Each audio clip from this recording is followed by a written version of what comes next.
Saturday night, and that is the first time I've ever had the chance to say that here at the Rec Room South Edmonton.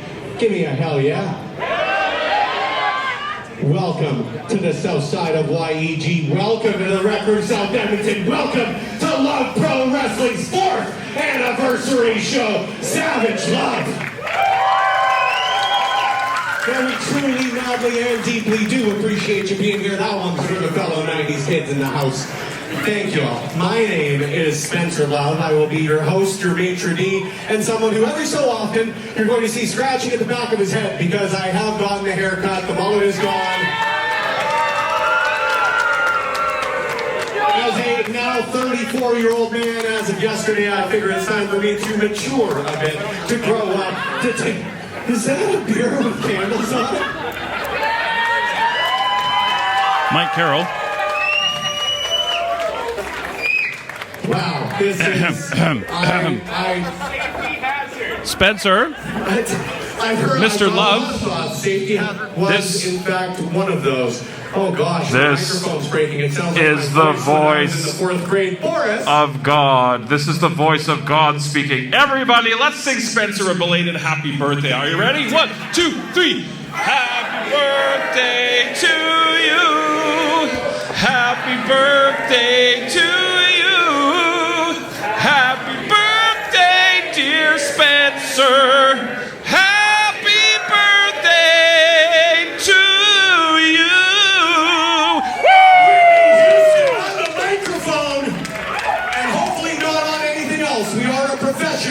Wrestling organization, he says, as he blows out the candles on his birthday beer.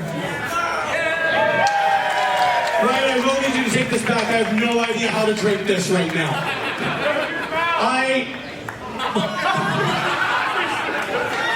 Shout out to Ryan!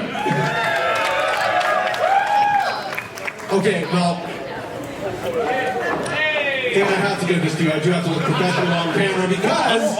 For the first time in a heck of a long time, friends, we are in front of another sold-out house here in Edmonton, Alberta. And the Audible Chocolate of Big Bad Boris, how you doing, brother? It is go time, baby. Broadcast to the millions! Tune in on youtube.com/LoveWrestlingCA. Friends, this is the best free entertainment you're going to get on a Saturday night in YEG, so thank y'all for tuning in. Give them a hell yeah. Tonight is the culmination of 4 years, you guys, and I'm going to get real sappy. I can promise you that, especially if I've already gotten 2 birthday beers. But it has been 4 years of Love Pro Wrestling here on the south side of Edmonton, Alberta, Canada. We've had the honor of bringing people to this province for the first time ever, like a Billy Starks, like a Deanna Perrazzo, like a Chelsea Green, and each and every one of the individuals that you're going to see perform in this ring here tonight. I am so excited. Stephen Crowe and T.Y. Jackson are your main event in a Rhinestone Rules match. Gigi returns for the first time since Love Pro Wrestling's 24th event. Give her a hell yeah. The Mad Lads and the Short Kings, friends, here's a nice little exclusive of Love Wrestling, is kicking things off tonight. And if you saw them in November, y'all believe that Bad Blood's boiled over the last 3 months. I am so goddamn excited, you guys, and thank you for being here tonight. Before we get things kicked off here, there are a couple of things, there are a couple of rules that all of our friends who have been here since day one, who has been here since day one, Edmonton. Only 4 of you? Wow, then it's nice to see so many new faces. There are a couple of things, though, that long-time fans here at Love Pro Wrestling are well aware of, and if you ain't been here before, then I am going to break some things down. I'm sorry, I gotta do the rules and regulations. Despite my plaid being too long, I am the boss here. But there are a couple of things that are crystal clear. Number one, we want to make sure that we acknowledge that we're on traditional Treaty 6 territory. The traditional ancestral territory of the Cree, the Dene, the Blackfoot, the Dakota Sioux, the Saulteaux, and the Métis of Regions 2, 3, and 4. The other thing, and after having kicked some idiots out for this last night, I want to make sure y'all are real well aware of, oh, Mars is going to be mad that I did such a bad LA night. But there are a couple of things that are real important to us. You heard one of them, but the other thing that's real close to all of our hearts here is you might hear some cursing. I am on a 4-month streak of not cursing on camera, you guys. That's got a mixed reaction, but that's okay. But You might hear some cursing tonight, whether it's from us, whether fans in the crowd. Cursing, it happens. We're going to forgive it as a 14-8 promotion. But we're never, ever, whether it's anyone in the ring, any of our staff, any folks at the rec room, or anyone here in the crowd, are going to hear anything racist, sexist, homophobic, transphobic, anything that body shames anybody, any Nazi stuff, because you do have to clear that up in 26. Doesn't that suck? But, Ryan, who is professional wrestling for? Everyone! Rec Room South Edmonton, who is professional wrestling for? Everyone! Then as they say in this industry, hell yeah, brother. Big Bad Boris, God, I suppose? Are you ready for some professional wrestling? One more for you. Thank you for that warm welcome. I am absolutely ready. I've never been more ready. Let's do this. Heck yeah. Well, now we've got permission, you guys. I had to ask my dad. The following contest is scheduled for one fall! And will be refereed by Love Pro Wrestling Senior Official, Judge Ben Omen.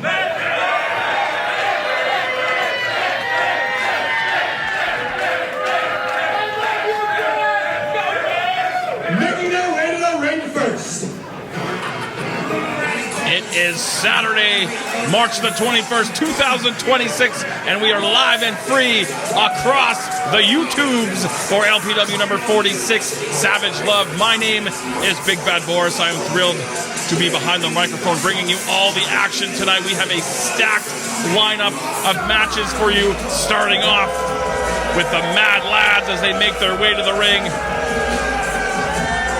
The LPW CWS Champion of Salvation, who won the Survive to Thrive match last night, White Shirt William Taylor. First, fighting out of Rowan, Warren and representing Baltimore University, Nasty Nate Nixon, your Champion of Salvation, White Shirt William Taylor, the Mad Lads. And William Taylor's partner to the Nasty One, Nasty Nate Nixon.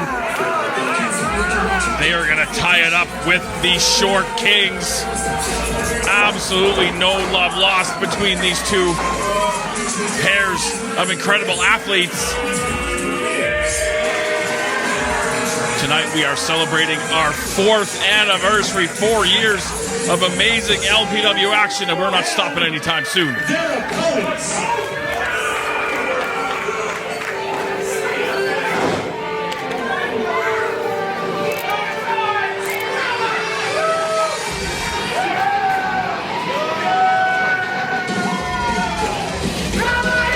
The Thickness, Reed Matthews, Mars the Specialist, the Short Kings. They've been through hell and back with the Mad Lads, and Fighting out of Calgary, Alberta, Canada, at a combined height of 8 foot 4 inches. and the Mad Lads wasting no time. I wish I could say that I'm surprised, but I'm absolutely not. Nate Nixon heaved into the crowd. Mars the Specialist, big scoop and slam on White Shirt William Taylor on that solid concrete stage.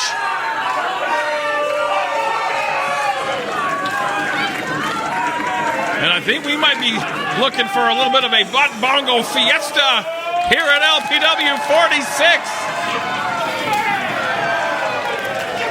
Big backsplash from the Thickness, and the Short Kings standing tall, at least early on in our opening contest. Mad Lads trying to formulate some sort of game plan.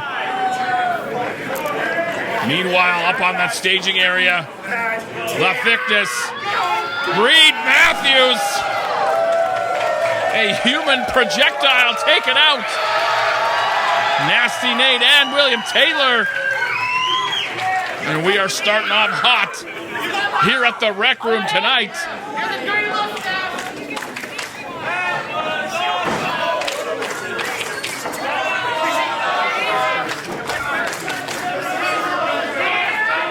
And now we're going to pair off out on the floor, and I'm going to try to follow what's going on here. The skull of White Shirt William Taylor bounced off the ring apron. Ooh, man.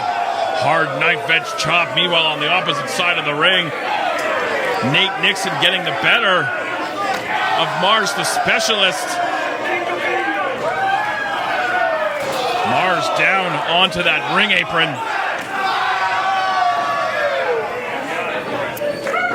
Reed Matthews hurling white shirt William Taylor into the ring, and there's the bell.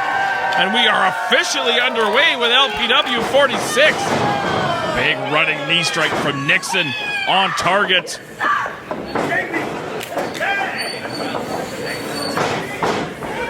And despite the early beating, the Mad Lads seem to have things well in control. Head of steam from Nixon snaps off that German suplex, and a shot for Mars the Specialist out on the floor, going to go for an early cover. As I mentioned, a stacked lineup, of course, tonight. Our main event, it all comes down to this. The Rhinestone Cowboy, Stephen Crowe, defending the LPW Grand Championship against T.Y. Jackson. Rodeo rules, Rhinestone rules, whatever you want to call it.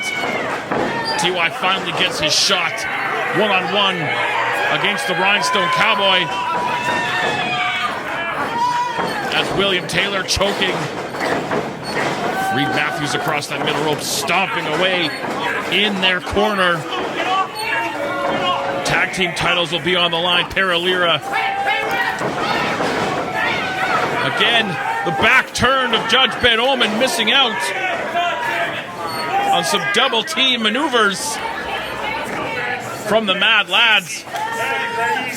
Lira will defend the LPW Tag Team Championships against Dean Richtor and Rich King, and of course Thaddeus Archer will be skulking around, I'm sure. God's gift to wrestling, Michael Richard Blais of the Clandestine Society will be taking on Lumberjack Larry Woods. Big sliding clothesline from Nate Nixon.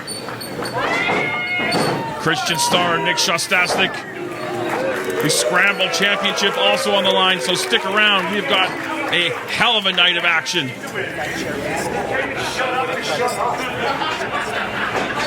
Things definitely going the way of the Mad Lads, at least early on.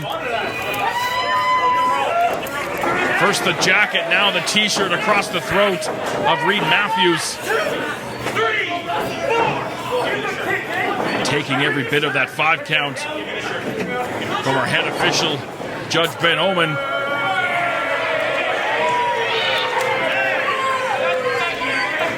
William Taylor now legal. If you were here last night, it was quite the Survive to Thrive match. The deck was definitely stacked against William Taylor to hold on to that title, but he was able to do so. Hard right hands to Reed Matthews. He's going to fire back up from underneath. Shots to the body. William Taylor very heavy-handed. Man. Massive headbutt. That rocked Reed Matthews as well. Unfortunately for him, it sent Taylor back into his own corner where Nixon could make the tag and then hit that massive clothesline. The nasty one up to the top. Tag was made. Nothing but canvas for Nate Nixon. William Taylor is the legal lad. Gathering up momentum, but right into the spine buster. Perfect opportunity for Matthews to get to the corner and make the tag.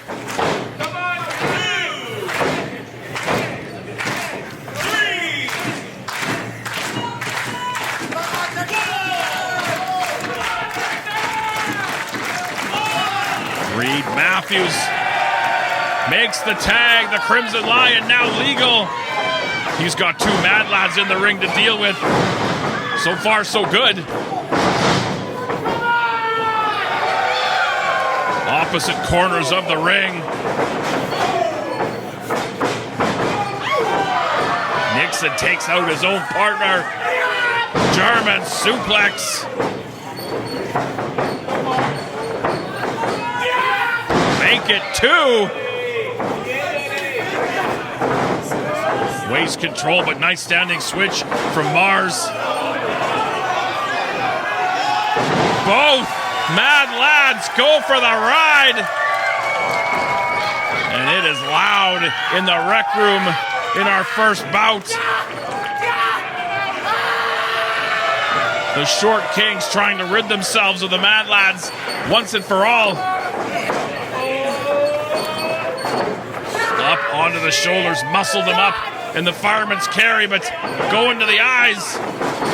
Seems to be the MO for the Mad Lads as well as Zoe Sager. There's the tag. Reed Matthews now legal. I'm not sure if Taylor saw it or knows. But he is about to find out the hard way. High-low from the Short Kings.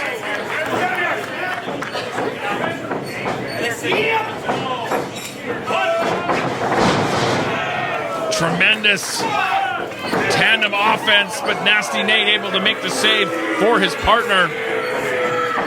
Or this one might have been over. Nate dispatched out to the floor again.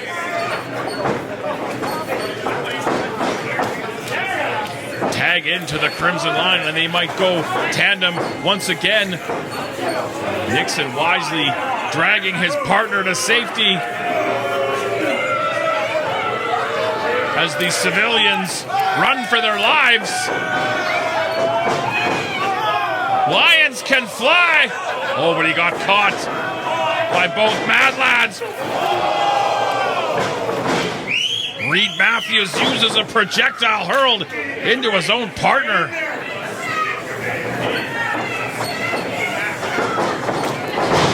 Knee strike right on the chin. And this matchup just changed in an instant. Up onto the shoulders, and again hurling Mars at Reed. Tag into Nixon.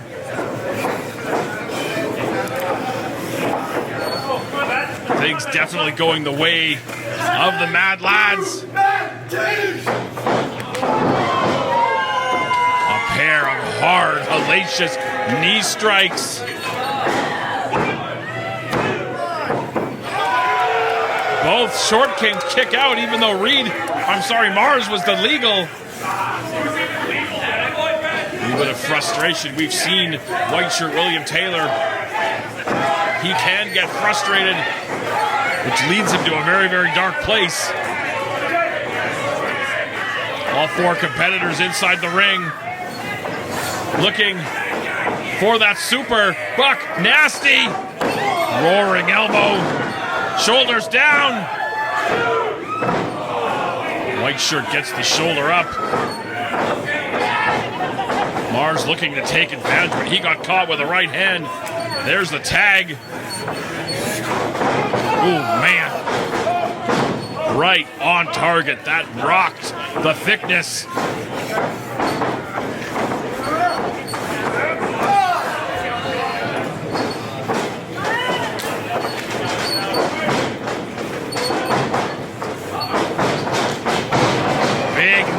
Clothesline to the back of the skull, and this could be it. 2. Short Kings again kick out, much to the chagrin of Nixon and William Taylor.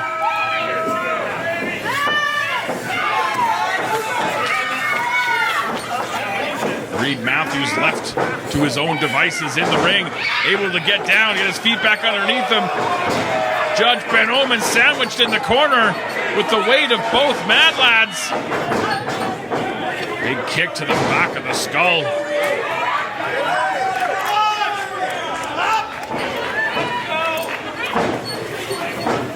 Mars the specialist. Heading up to the top turnbuckle. Hang on a second. I think Nate just slid the Championship of Salvation into William Taylor. Short Kings haven't seen it.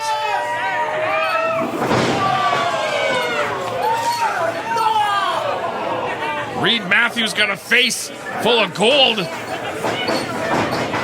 Mars crotched on that top rope, and now knee strike. Death Valley driver combination going for the cover. This one could be all over. Reed Matthews able to get that left shoulder up. There is no movement from Mars the Specialist up on that top rope.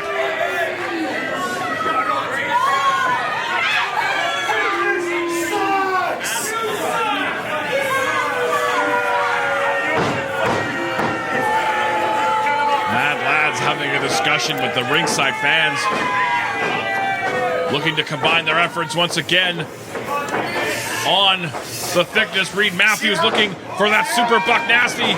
Oh, Reed got the legs free. A malfunction at the junction, as the late great Ed Whalen used to say. Big dive to the outside. Picture perfect moonsault from Mars the Specialist.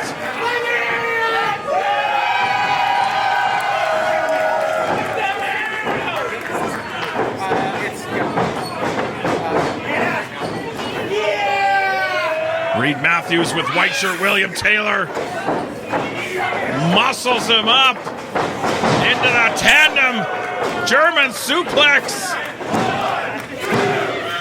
And the Short Kings get the W.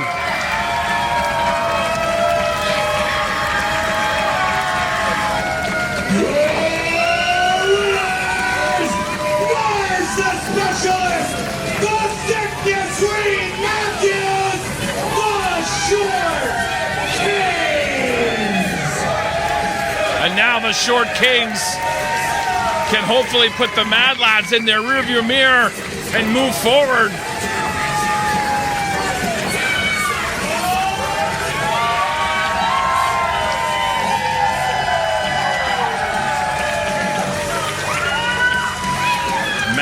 Massive win in our opening contest here at LPW 46. You can see on the stage, Zoe Sager is not happy at all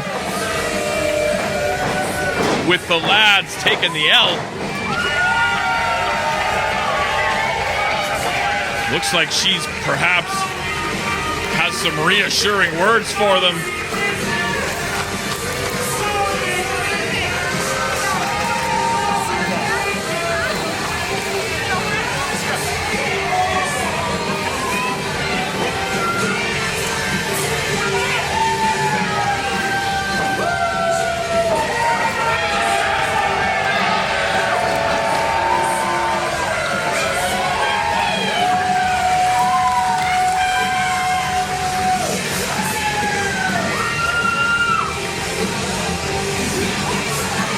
Short Kings victorious in our opening contest.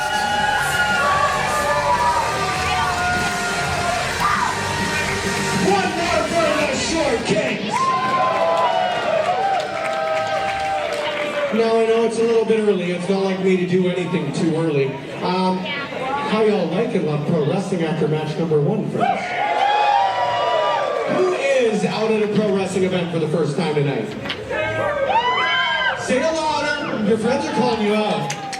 There we go. Heck yeah. Well, thank you. Thank you all for being here tonight. We appreciate the heck out of it. We wouldn't get to do right there.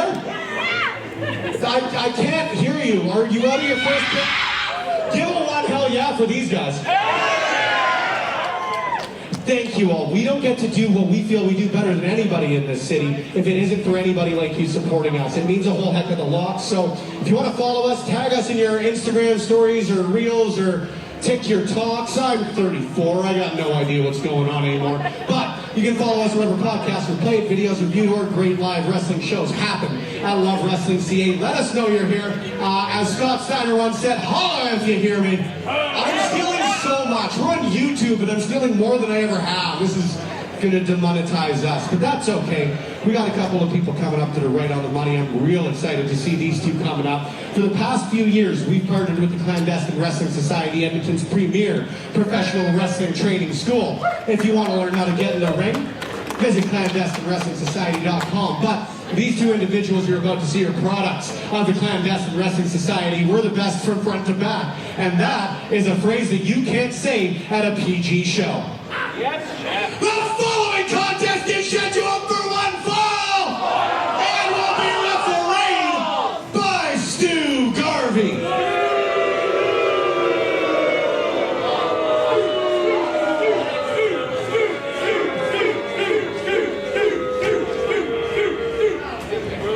Making their way to the ring first. The Star Child, Christian Starr, very well traveled already in his young professional wrestling career. Worked out east, worked out west, made his way over to Japan. He's got another Japan excursion planned coming up right away. But right now he is in Love Pro Wrestling as he's set to take on the runaway model, Nick Shastnastic.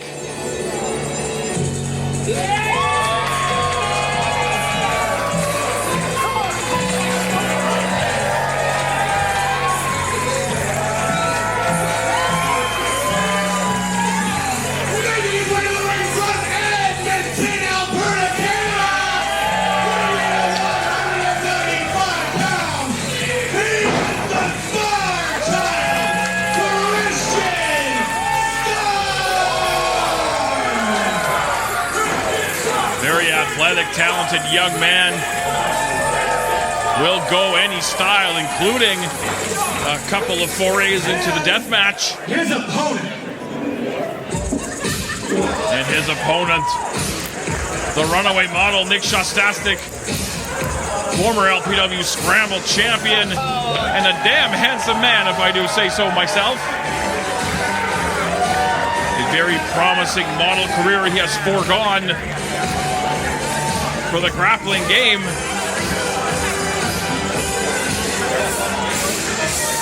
Making his way to the ring from Berlin, New York, and Japan. He is the runaway model, Nick Shastnastic.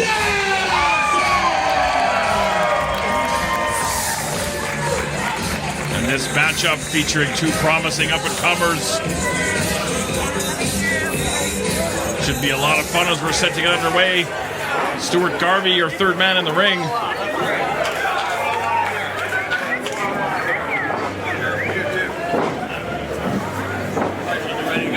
Massive, massive victory for the Short Kings, taking out the Mad Lads. There's the bell and we're underway.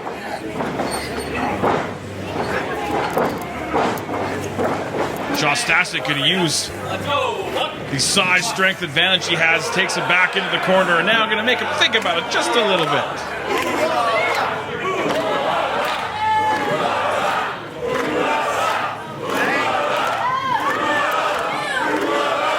And the ooh la la chant rings out here at the Rec Room in beautiful, almost spring, Edmonton, Alberta, Canada. Once again, collar and elbow in the center of the ring. Shastnastic again using that size, but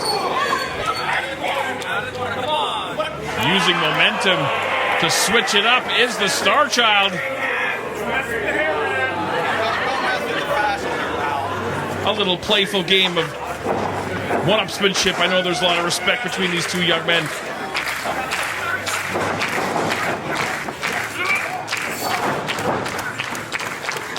Shastnastic takes that side headlock, and Christian Starr likes to use that athleticism and that speed to his advantage. Shoved into the ropes goes the runaway model. Nice leaping clothesline.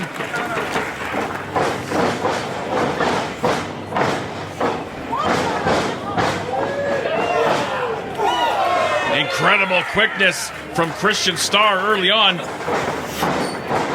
Reversing that whip into the buckle. Able to get that boot up. Beautiful Rana from the middle.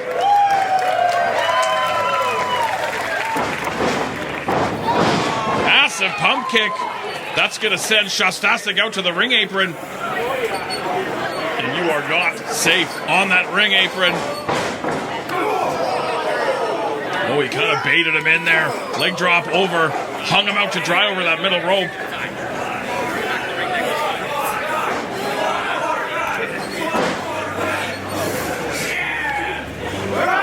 Tremendous show of power from Shastnastic. Flipping around, using that momentum into the DDT.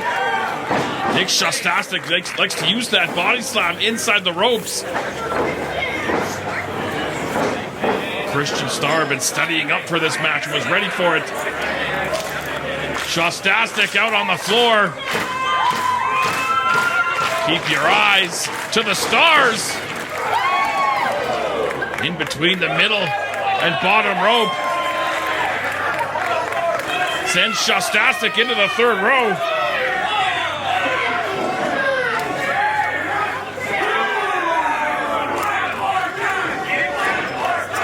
Back inside the ring. I think Starr wants to go one more time. In between the middle and top rope.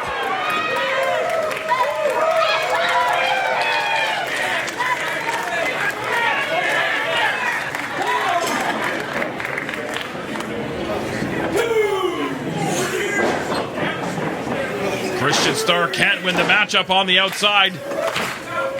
Sends the runaway model back inside. Headed up to that top turnbuckle. Feels just like home for Starr. Had to call an audible at the line. Big boot. Head over heels goes the Star Child.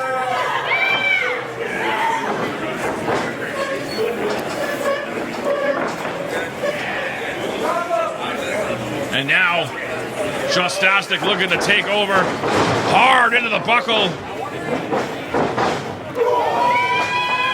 Follows up with the splash and now trying to neutralize that speed and that athleticism. Muscles him up into that suplex.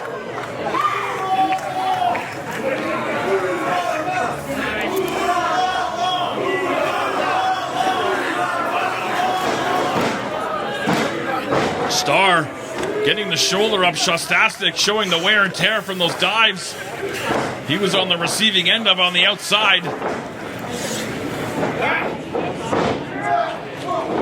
Starr got the feet underneath him.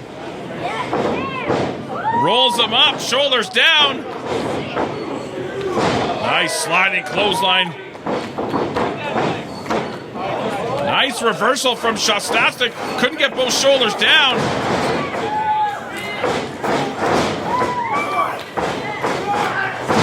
Sling blade from the Star Child.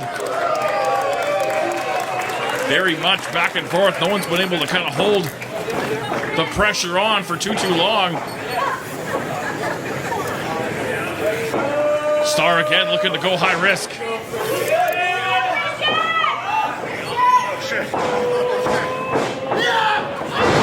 Big clothesline from the top turnbuckle.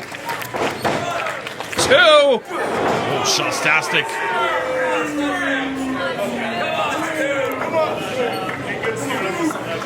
Able to kick out, but he's definitely back on his heels.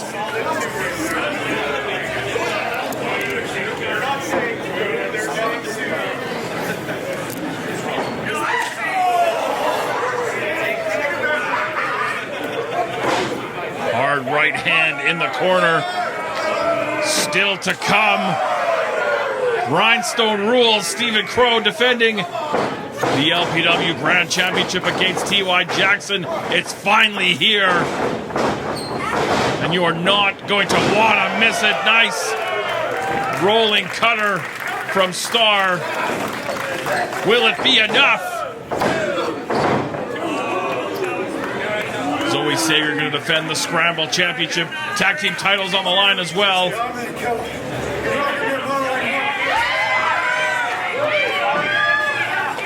Starr looking for the kill shot.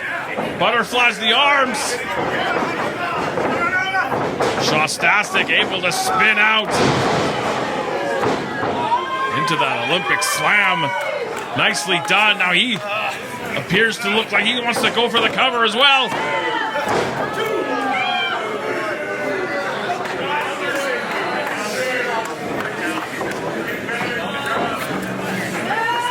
the runaway model looking to put the foot down on the gas. Hey, boo yourself! Could be looking. I thought he was looking for that designer driver, but Starr able to go behind. Oh, lost his footing. He was going to try to spring off that middle rope. We've seen him do it time and time again to hit that cutter. Lost his footing on that middle rope. He might have suffered an injury, maybe some ligaments or something in that knee. This is not good for Christian Starr. He's hit that middle rope cutter many, many, many times, but all it takes is once to lose your footing, suffer an injury. You never like to see it, especially with that trip to Japan that's booked. But Starr able to get up to his feet. Oh, come on! Shastnastic shoved the referee out of the way. He went low.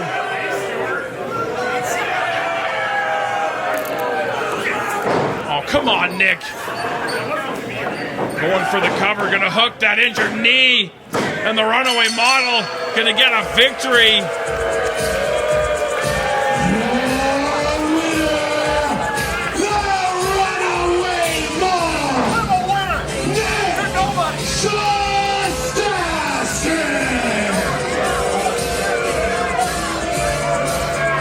Shastnastic getting the win under controversial circumstances.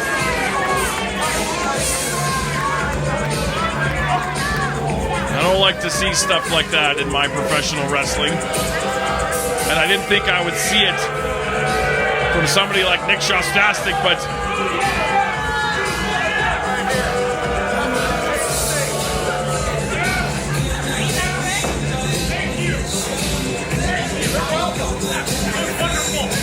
Stuart Garvey going to help Christian Starr to the back. Hopefully there's nothing severely or seriously wrong with that knee. Shastnastic soaking in his well-earned victory.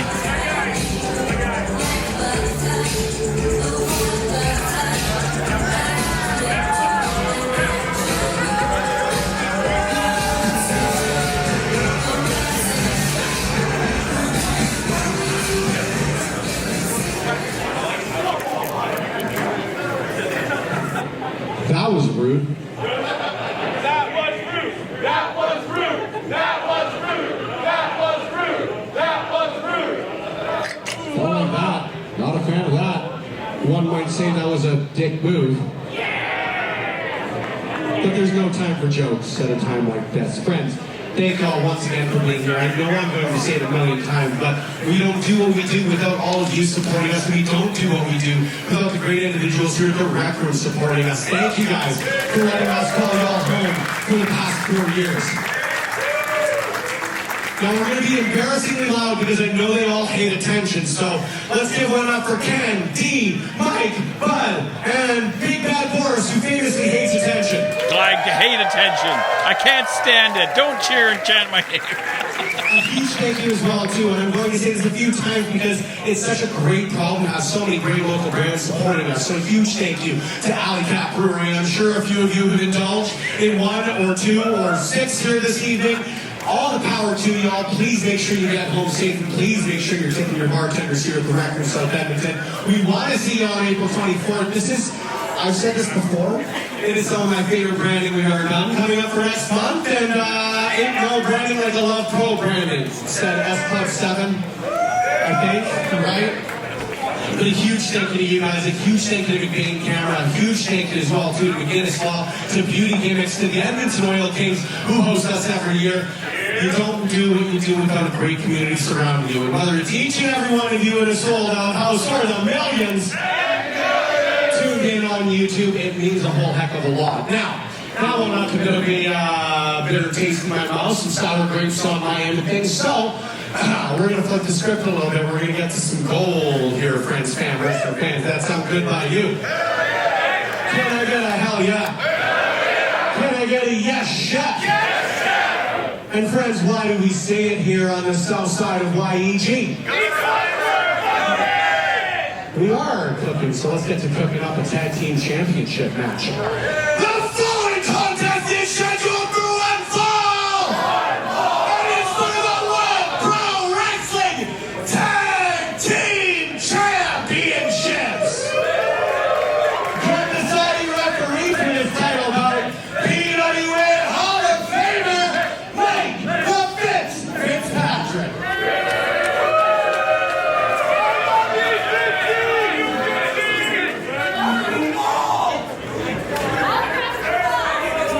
Respect the Fitz. In the ring, your challengers. Rich King and Dean Richtor both achieved singles victories over Lira last month, and you can see Thaddeus Archer holding that bag of Lumberjack Larry Wood's hair that they cut off last month in one of the most heinous things I've ever seen. And you can hate them, but they earned this shot. First are your challengers, accompanied by Thaddeus Archer III. At a combined weight of 426 pounds, fighting out of Pretoria Championship gyms, Yukon facilities, Dean Real Talk Richtor, and the king of the north, Rich King. They earned this shot with those singles victories, but Lira said they are ready. They have had a stranglehold on those LPW Tag Team Championships for quite some time. But if anybody could put an end to that title reign, and it's these two men. Both look like they're chiseled out of granite. Two of the toughest, heaviest hitters we have. And then that thing in blue.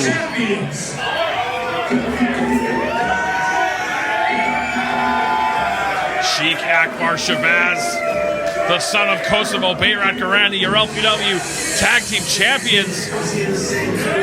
Garani involved in that Survive to Thrive match last night. But right now it's all about the Tag Team Gold.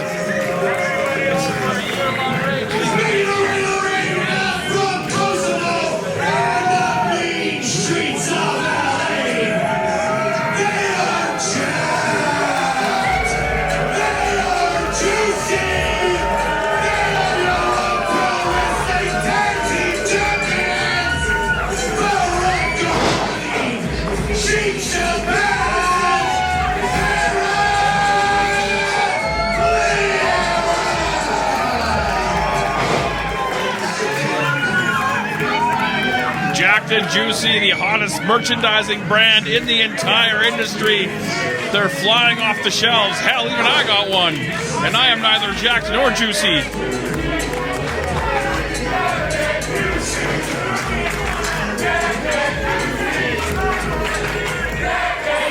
And we're having fun, but this is about to get serious as a heart attack in mere minutes.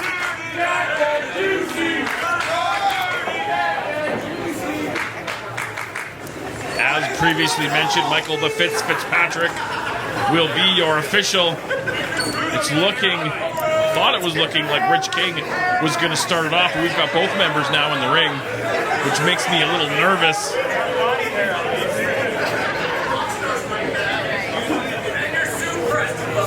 Michael Fitzpatrick holding aloft what it's all about. Those LPW Tag Team Championships.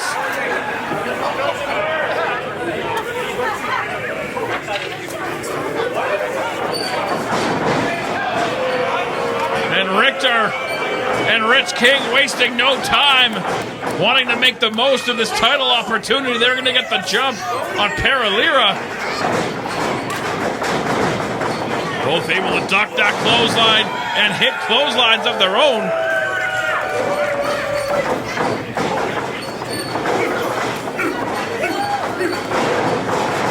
Gorani stomping away on King.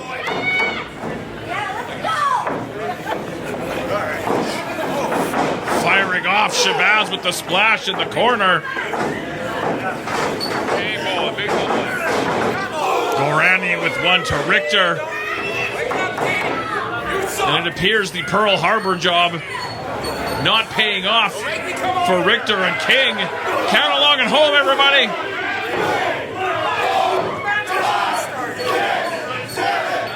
Lira got to work on their synchronization, but I think they just want to punch the faces of King and Richtor.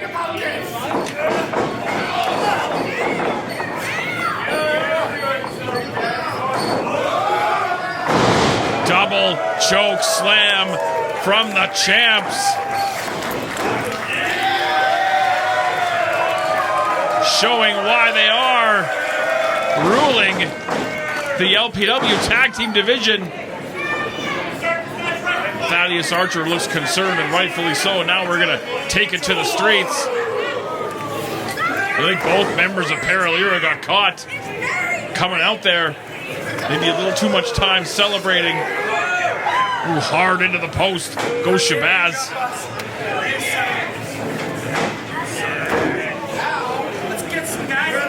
And taking it out to the floor. Definitely a mistake for the champions.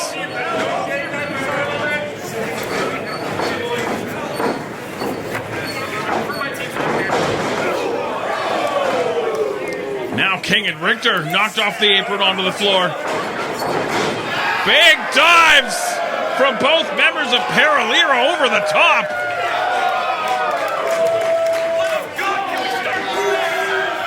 That's a pair of large men flying through the air with the greatest of ease.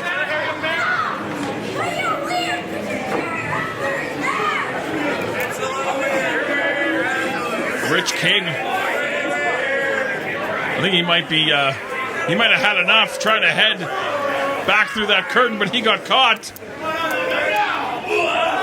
And the Jessica Biel over the top back into the ring. Tag into Richtor, and I believe we'll get some sort of semblance of a tag team matchup. There's the bell. The extracurriculars are over, and the match has begun.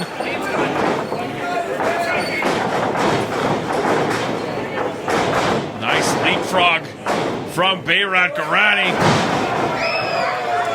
Massive spine buster.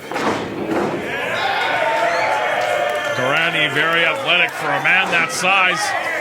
Thaddeus Archer caught him by the toe in that split second of interference. Made all the difference, unable to hit that kick. And now into the clutches. Looking for that choke slam of Richtor. Going to the eyes. DDT behind the back of Michael Fitzpatrick. And we could have new champions right here.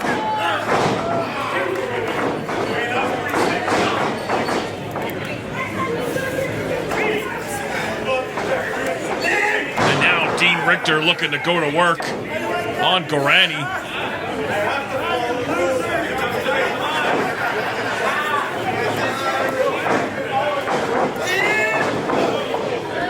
They are going to effectively cut that ring in half and punish Bayrat Garani for as long as they possibly can.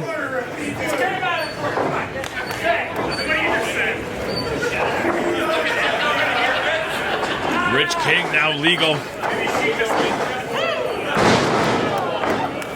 Just muscles him over with the greatest of ease. I mean, pound for pound, maybe the strongest member of the LPW roster is the King of the North. And you saw a great example of it right there.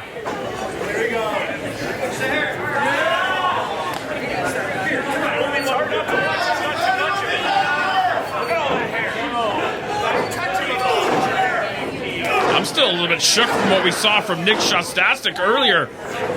I mean, very out of character to cut a corner like that so blatantly and show no remorse. We'll have to follow that story. But right now the story is the tag team titles are on the line. Big knee with some extra velocity. Kicked his face off his face. Garani able to kick out, but he can't take much more of those kind of impacts if they hope to retain the titles. Now just right hands, fists to the face. Rights and lefts.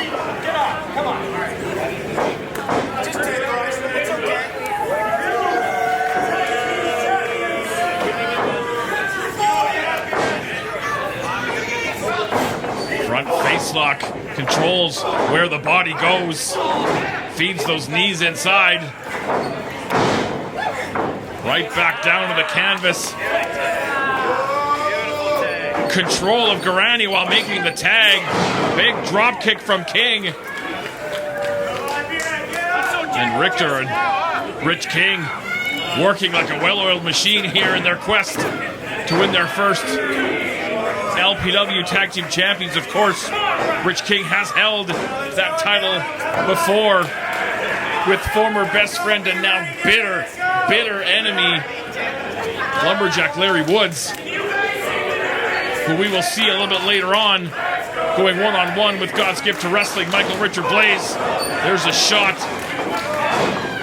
for Sheik Akbar Shabazz. Enziguri. Richtor able to avoid the impact. Rich King not so lucky. Duck that big clothesline, hit that kick. And now Garani needs to make it to the corner to tag Shabazz, who's made his way back up onto the apron.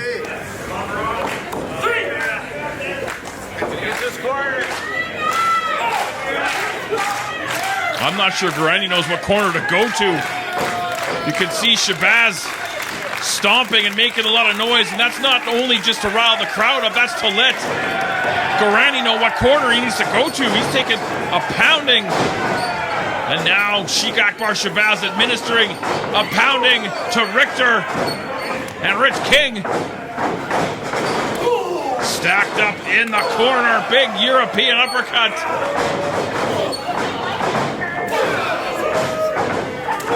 And when that train gets a rolling, it's hard to stop it. Big back heel kick.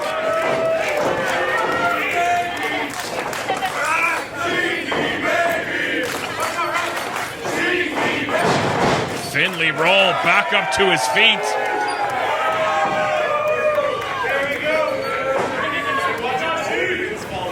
Shabazz up to the top, drops the elbow. Dean Richtor able to kick out.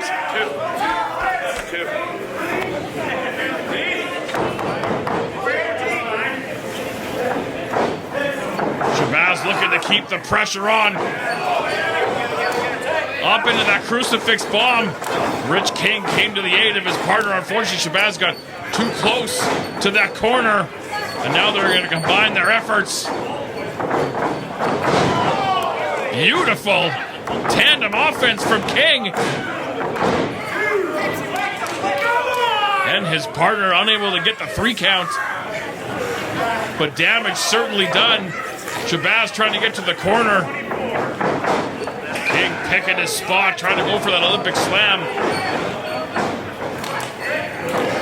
Unable to hit it, and now Rich King in no man's land. And he's going to get doubled up by the champs. Yeah, Uranagi into a backdrop driver. Richtor making the save, too close to the corner.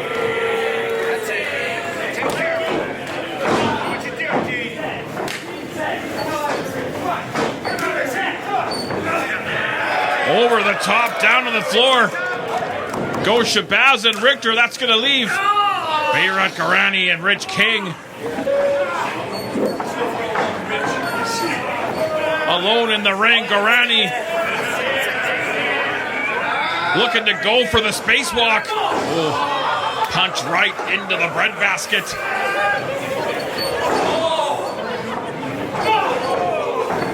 Hard elbow strike. Rich King just laying in those shots to Garani up on that middle rope.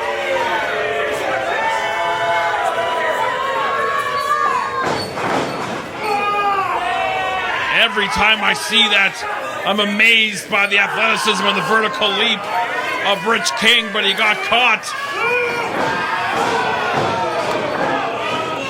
And now, gonna pay the price.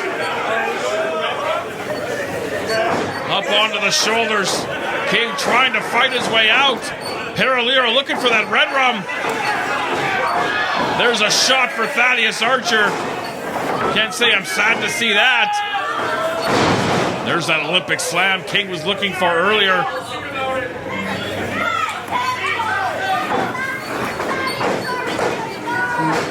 Richtor back in the ring.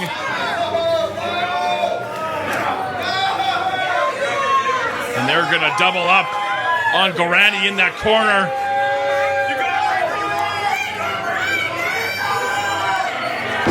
Double superplex on the son of Kosovo. And the tag team titles might be slipping through their fingers.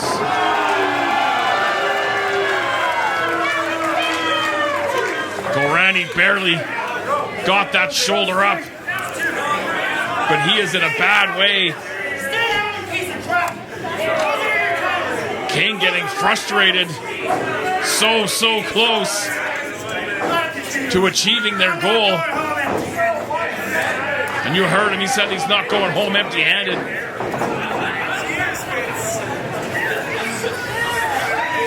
Butterflying the arms up, you're looking for that 867 driver. Beautiful neck breaker. Trying to get to the corner to tag Shabazz. Sheik Akbar Shabazz now legal.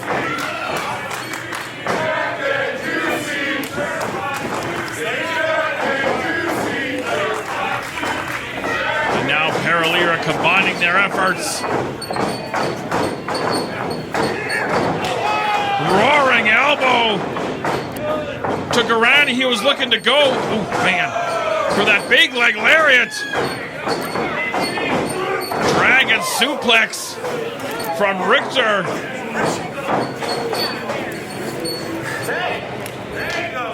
Tag made, now Richtor legal. And we could be on the precipice of new tag team champions. Looking for the seismic driver.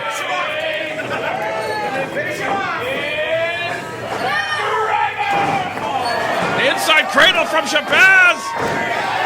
And Lira get the win.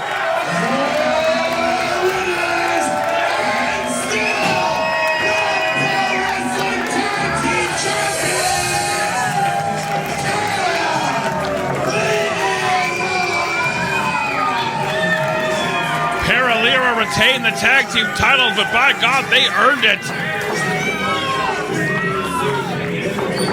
Oh, King and Dean Richtor.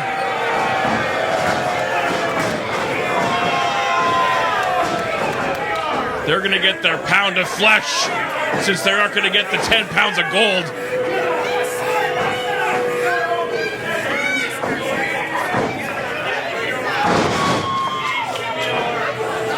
I mean, the match is over.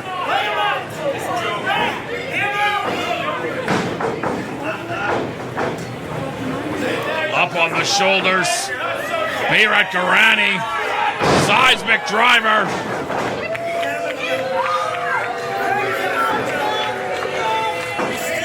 I mean, Lira won the battle, but they might have lost the war. Oh, hang on a second. Thaddeus Archer.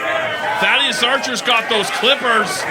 We saw them cut the hair of Lumberjack Larry Woods last month.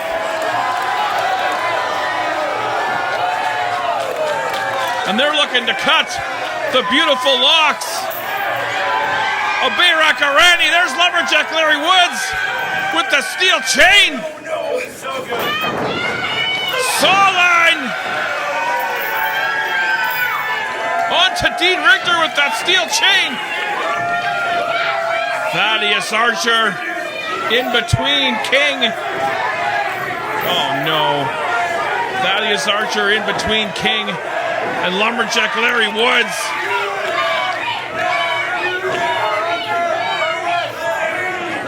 Larry Woods, he's defied the restraining order that was put on him by Thaddeus Archer after what happened at the Revolution Rumble.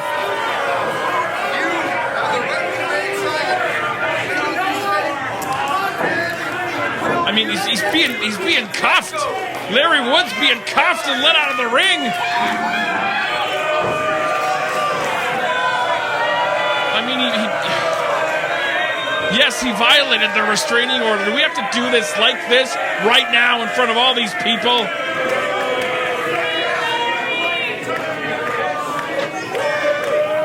I mean, being led. Look at Archer. Look at Rich King. I don't like to curse.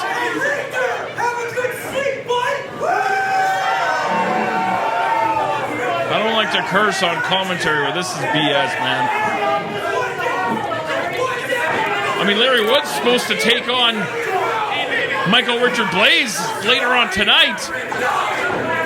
Again, I said this last night, I may as well throw my format out the window. And I can hear Larry, as he just was led out the front door here. I assume he's going to be in the back of a police cruiser right away here.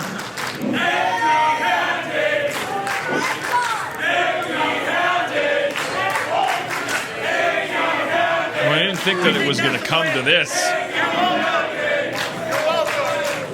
It's our 4th anniversary show. It's our first arrest. Lira still your tag team champions, but I mean, that's not what this is all about.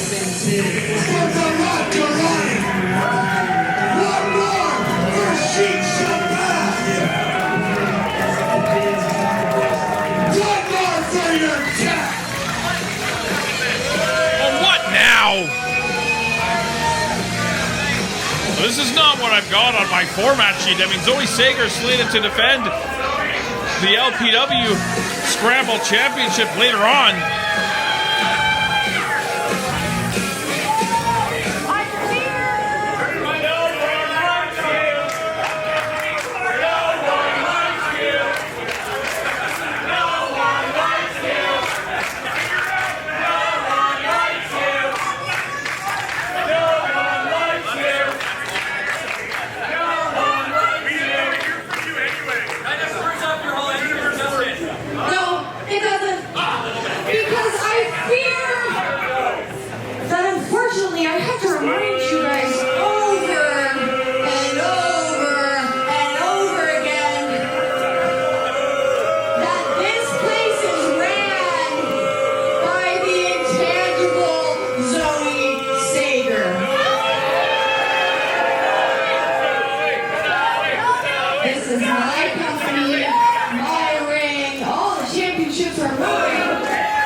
What does any of this have to do with anything? And I promised my employees that I had a plan. No one ever said that the CWS Champion of Salvation title could only be used on the Grand Championship. Oh, come on, man. Let's ask Spencer about it. So, white shirt, mad lads, it's your time. White shirt William Taylor is the CWS Champion of Salvation, and part of the deal of having that title is you can make the deal with the devil. You heard the real boss around pro wrestling. I am casting in my CWS belt for a tag team title match right now. You can make the deal with the devil and cash that in. And it's been done multiple times for matches for the LPW Grand Championship.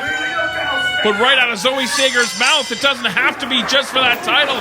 William Taylor cashing it in for the Mad Lads to get a shot at Lira's LPW tag team titles. And they've already been through a hellacious match with Dean Richtor and Rich King, the son of Kosovo Bayrat Garani, on the receiving end of that seismic driver.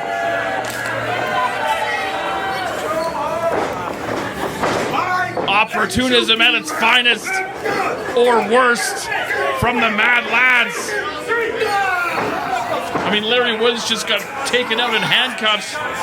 This has been like one of the most insane 10 minutes in LPW history.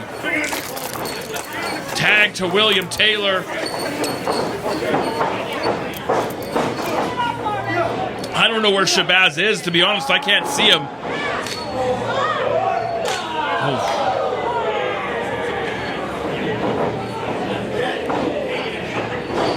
Zoe Sager, the Mad Lads, they always have a plan. And we're seeing it unfold before our very eyes here at LPW 46. And there's a hush, a very uneasy hush over the crowd here as the Mad Lads looking to hit that super buck nasty on Barricade. Oh, come on now. Not like this. Shabazz in to break it up.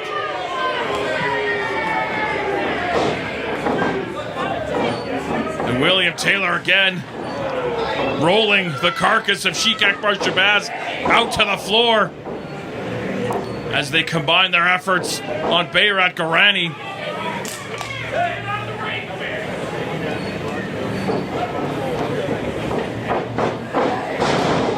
Handful of hair sends Garani crashing down to the canvas.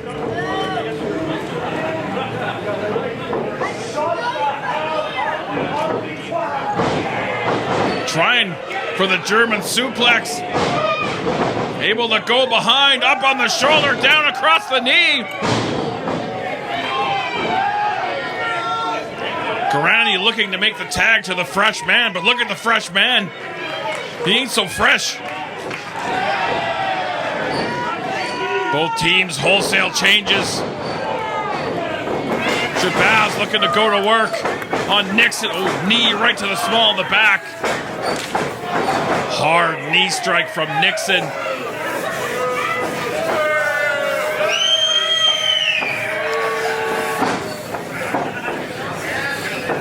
Both competitors inside the ring now. Again, looking to hit that super buck nasty. Garani coming to the aid of Shabazz. All four competitors in the ring. Going to the eye, raking the eyes. Exactly the way Sager did last month in the Scramble Championship match. Garani down to the floor. Shabazz in the ring. Super buck nasty from the Mad Lads. No!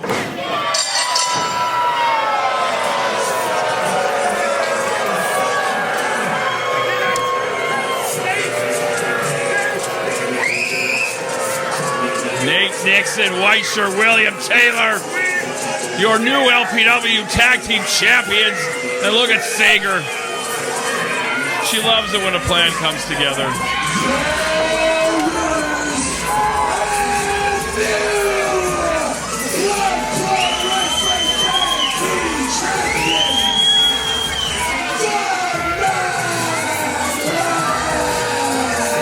I'm gonna be ill.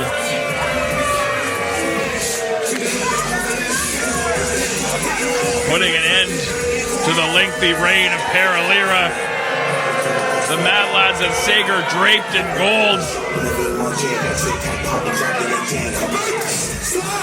I mean, that picture says 1,000 words. 2 championships. And a lot of control here at Love Pro Wrestling.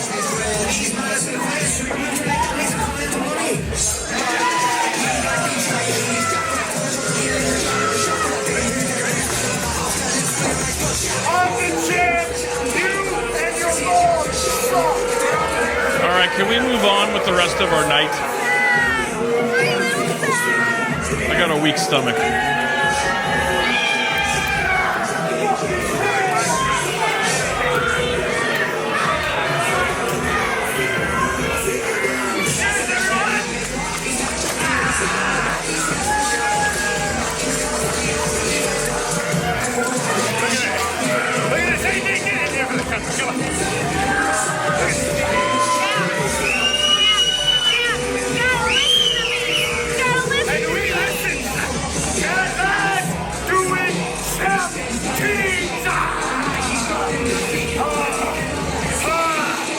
They'll be popping bottles in the locker room, but don't forget, Sager still has to defend that Scramble championship later on tonight. Now, my format says intermission now, but I have no idea what to do with my format. I may as well eat it.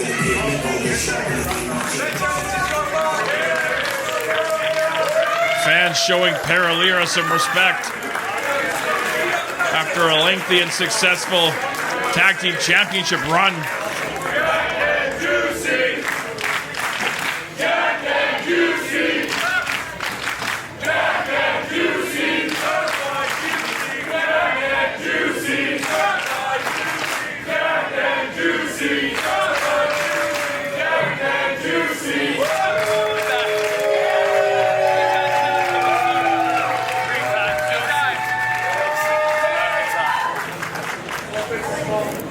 I hate when bad things happen. I hate when bad things happen that are my fault and not reading the fine print.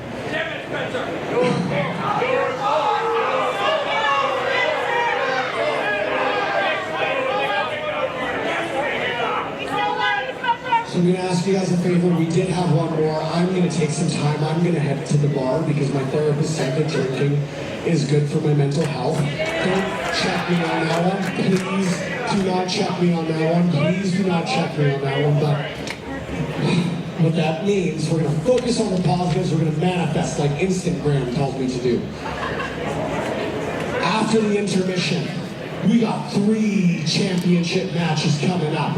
Gigi is back. Michael Richard Blais looks to extend a 650-day reign. And your main event, T.Y. Jackson gets his shot at Stephen Crowe. I will see you in 15 minutes time. And that's a shooting 15 minutes. All right, YouTube, get yourself a beverage and a snack. And we're going to be back in 15, and we got 3 more big ones to go.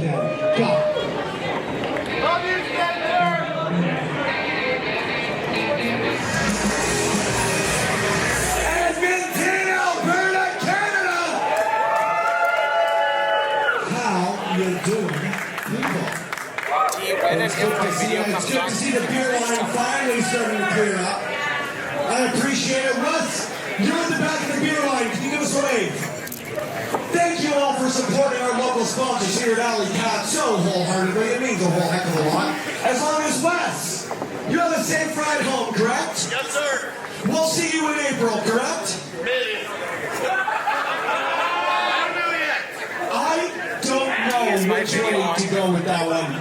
Give him a hell! I couldn't give you the full hell yeah there, brother. I'm sorry. I tried to compromise. I don't know if it worked. Boris, voice of God, can you tell me if it worked? Boris, voice of God, we'll cut this out in post. It's fine. No, think Oh, wreck. Would you like to talk to him directly? Yeah, you know what? Get Wes on the mic. Wes! Sorry, these are what you get when they tell me to buy some time. Wes, do you feel that worked? No. Give him a yeah! Yeah! But that worked better. It's like the optometrist. You want option 1, option 2. Dude, I don't want to be believe me.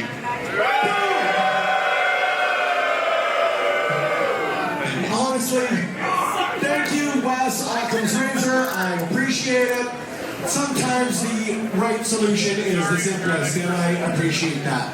Thank y'all for being here. So I'll make your way to your seats. When I see Wes down here, that's when I'll give him the full hell yeah, because I'm losing my grace. Come on, Wes! Get to the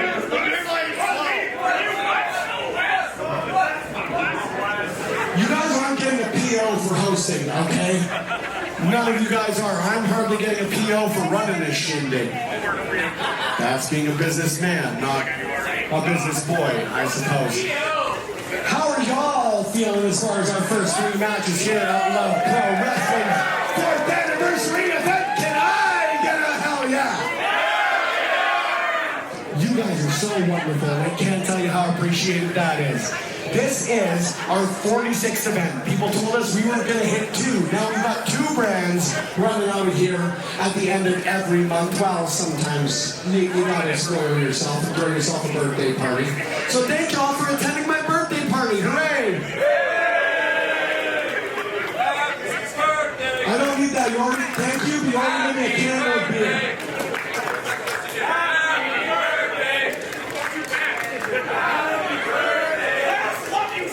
Have any of you ever been flipped off while people are telling you happy birthday? Because I have. Hello, God. It's me, Margaret. But that's okay. Friends, I'm real excited, and I know I've said that a million times. I love each and every sold-out event that we got here at the Rec Room South Edmonton.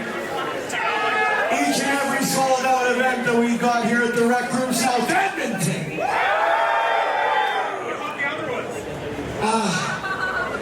I like them like they're my regular children, but this is my regular child. This is my Saturday night's main event. This is my Saturday night's all right for fighting and friends, fan, wrestling fans. We're gonna bring you some violence. We're gonna bring you 3 matches. I'm real excited about for the rest of this event. Each of our matches a championship match scheduled for. There's dicks. There's not dicks. You guys are dicks. That was poor sentence structure. That might be. But we got 3 more matches with championship gold on the line. We got a hell of a handsome referee here for our next one.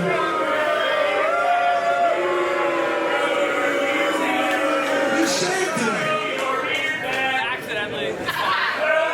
Well, if it wasn't your accident, Sue Garden, I wouldn't be alive.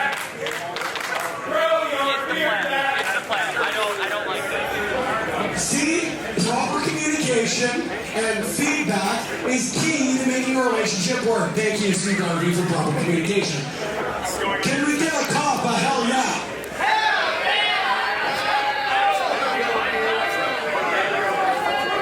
I do not approve. Do not give a cop a hell yes. Now, Sue, have I bought enough time? Are we gonna get into the finish? Well, yes, I feel I bought enough time. Have we bought enough time? I think so, yeah. How many matches is the following contest scheduled for? I think it's 1 fall. Thank you. The following contest is scheduled for 1 fall! For the World Pro Wrestling Scramble Championship! Your deciding referee for this title bout, referee Stu Garvey.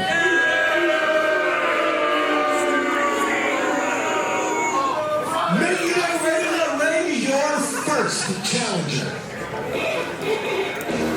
We are back for the second half of LPW 46 Savage Love, and we are starting off with our Scramble Championship match, and we are starting off with a big return of Gigi Ray here to Love Pro Wrestling. Gigi Ray cut her teeth.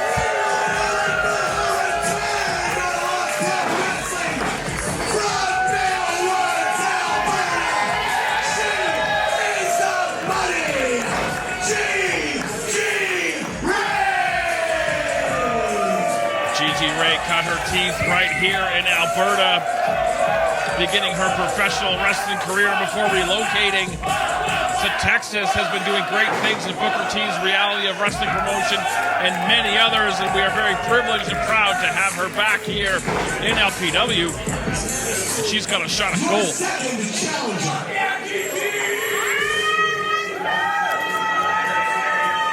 Our second competitor, representing the Clandestine Society, Taryn from accounting.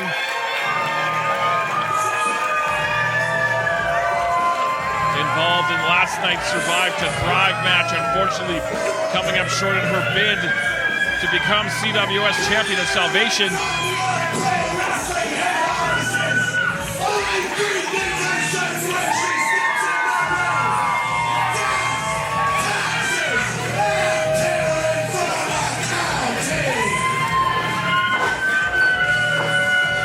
There are major fractures in the Clandestine Society right now, but TFA ready to put that all out of her mind and your third challenger, looking to become the LPW Scramble champion Jaxx Wylder was supposed to go one-on-one with the Rhinestone Cowboy Stephen Crowe last night. Stephen Crowe forced his brother to do his bidding and take his place. Ladies and gentlemen, from Edmonton, weighing in at 193 pounds, he is Jaxx Wylder! Wylder with a spirited effort, but unfortunately came up short again to Michael Richard Blais, and I think it's starting to get to him, becoming a little bit more unhinged, maybe looking to take a little bit more risks, get a bit wilder, no pun intended.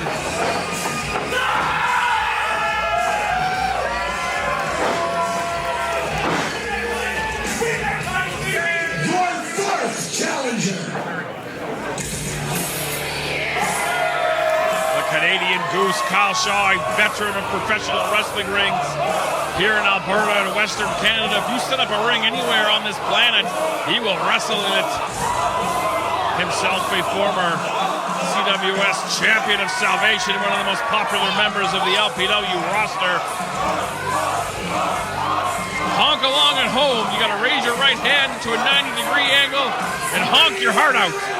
Goose, three down, weighing in as light as a feather, he is the Canadian Goose, Kyle Shaw!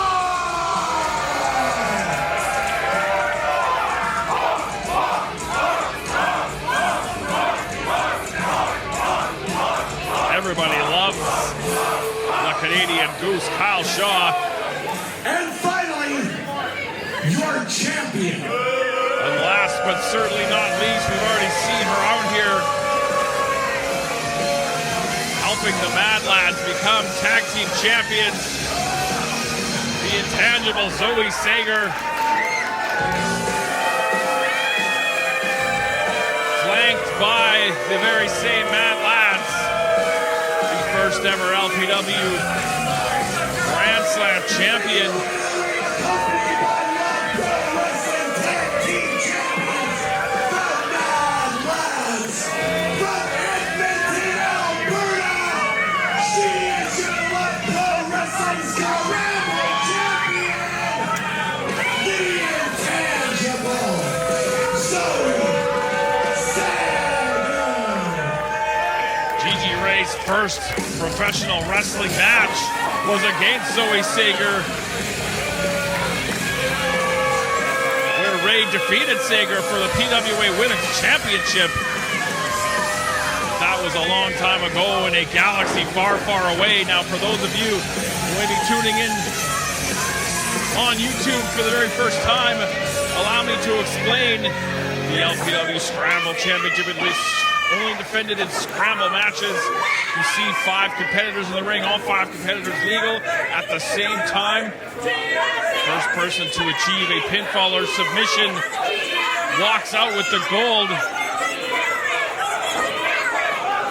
Zoe Sager, your current reigning defending Scramble champion, as we're trying to get this one underway. And as I always say, I will do my best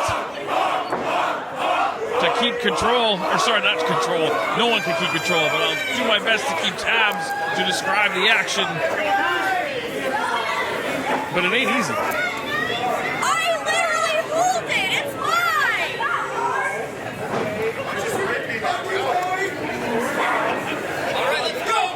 Stuart Garvey, your referee, poor bastard. And Sager and Gigi Ray renewing acquaintances immediately right off the top. Crossbody from Sager, but Ray rolling through, show of power. Fall-away slam on the champion, and Ray up to her feet. Meanwhile in the corner, Taryn from accounting, handling the Canadian Goose, Kyle Shaw. Nice head scissors from Sager sends Ray out of the ring to the floor. And talk about history, Taryn from accounting and Zoe Sager have eons of it. Recently They went one-on-one in the Oil Rumble. Big axe kick from Jaxx Wylder, MMA background. Kyle Shaw, well-placed elbow to the forehead of Wylder. Beautiful DDT, and he would love to become Scramble champion. There's the cover. Broken up by Sager and TFA. Gigi Ray on the top rope, and she took out everyone.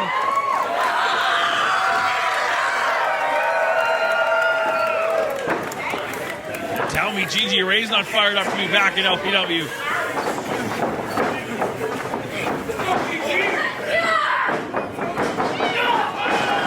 Hard forearm right to the small of the back. Inadvertently saving Zoe Sager from that suplex, but I mean, you just hit anybody that moves in a match like this. Kyle Shaw looking for Sister Goose. Wylder able to avoid impact, but got caught with that elbow.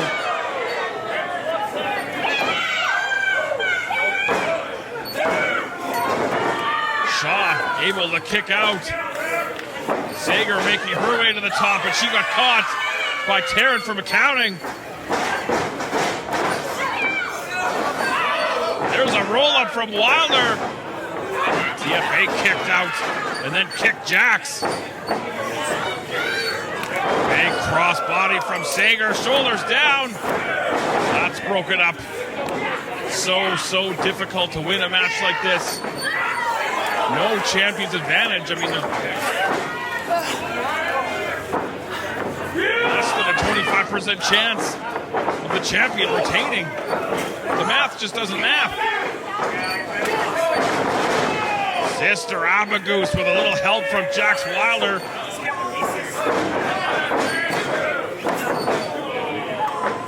A very short-lived partnership, but you can understand why only one person can become or remain Scramble champion.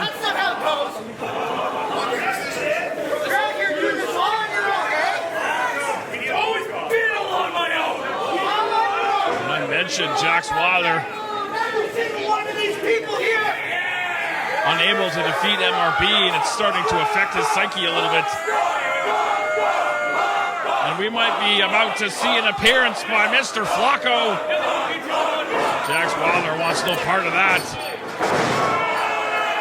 Is that a cutter to Mr. Flacco? Hard knee strike sends Shaw into the corner. Wylder charging in. Oh, scooped up, great show of power. Finley roll from the Goose.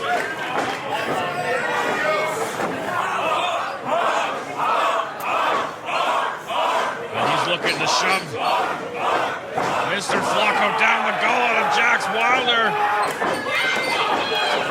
Gigi Ray put an end to that. Doesn't want a submission from Jaxx Wylder.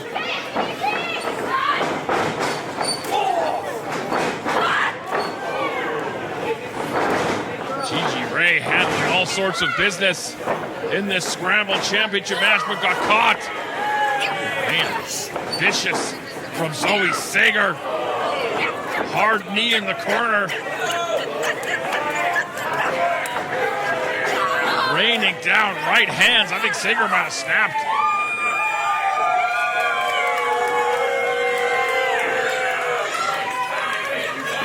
I think a tenuous partnership has been made between Jaxx Wylder and the Canadian Goose, Kyle Shaw. Come on, Joey.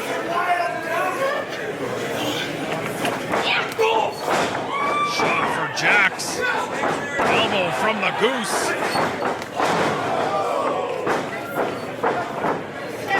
I mean, Sager's not exactly super popular here in LPW. And here come the Mad Lads.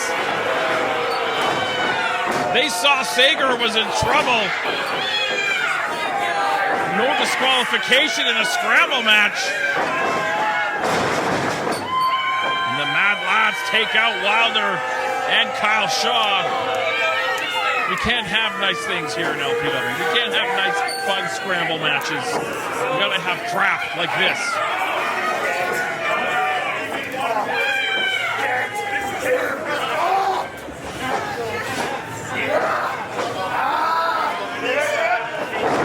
Super buck nasty on Wylder into Shaw.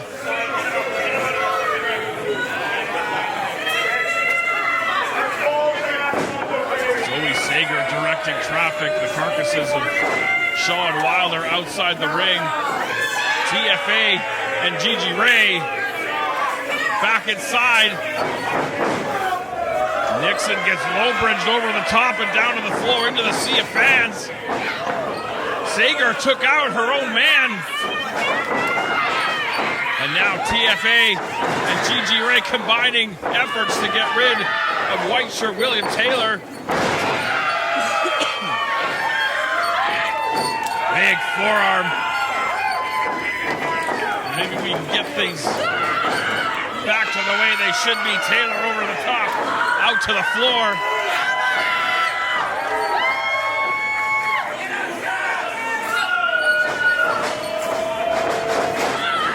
Stereo dives from Gigi Ray and Taryn from accounting.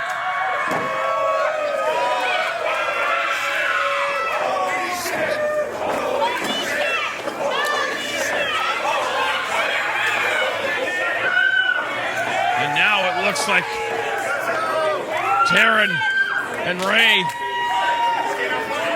might be ready to get back down to business here. We do have a Scramble Championship match going on. Ooh, spinning back fist. Floating over. Butterflies the arms. Nice suplex.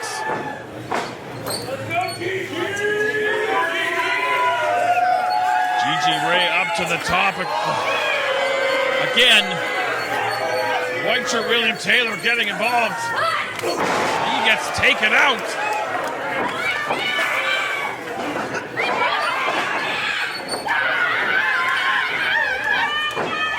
And now Gigi Ray being fed a steady diet of right hands from Taryn from accounting. We could be moments away from a new Scramble champion. She was trying to crunch the numbers. Floating over, double underhook. TFA puts the brakes on. Taryn from accounting crunches the numbers on Gigi Ray. And we could have a new Scramble champion. White shirt William Taylor pulled Taryn off of that lateral press.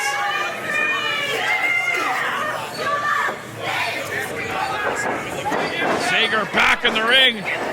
Hit that Z factor. Going for the cover. And Taryn realized too late to try to get in and make the save. And Zoe Sager retains the Scramble Championship.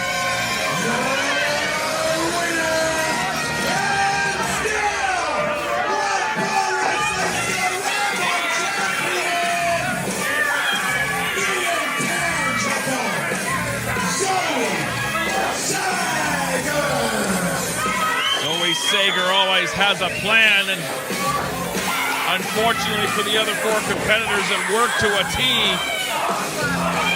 Sager and the Mad Lads walking out with all sorts of gold from LPW 46. And look at Taryn from accounting. She's pissed, and I don't blame her.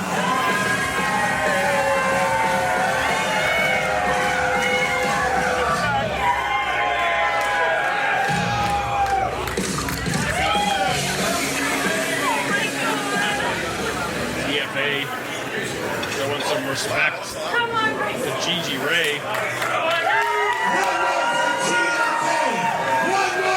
Gigi Ray!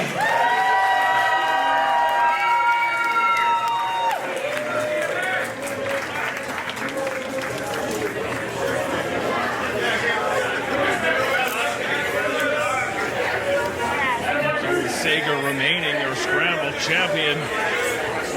In case you guys are frustrated about that, I'll have to talk about our arrest. LPW, we are slated to have So unfortunately, MRP. we announced a matchup between Lumberjack was not Jaxx wrestling my Richtor Blais. This would have been the first time that they faced off since Love Pro Wrestling 25 and one of the most violent matches that we've ever held in LPW. Unfortunately, due to the cops,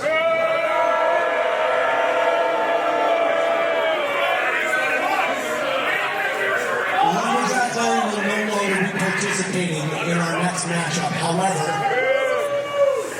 as someone who's been a fairly well-connected guy here in professional wrestling in Alberta over the past decade, which, holy crap, that ages a guy.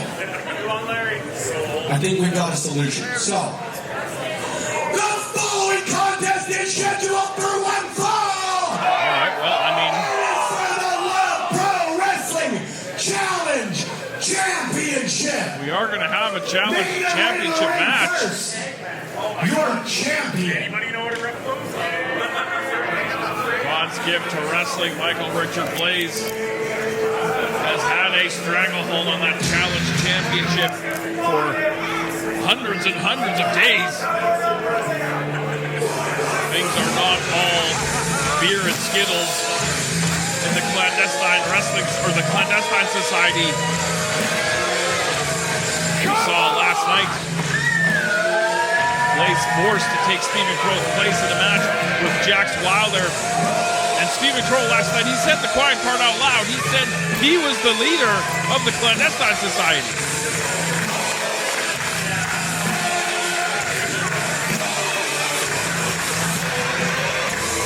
Making his way to the ring from Calgary, Alberta, Canada, and representing Contestant Society, weighing in at 205 pounds, he is the founding father of the Contestant Society, your Love Pro Wrestling Challenge champion.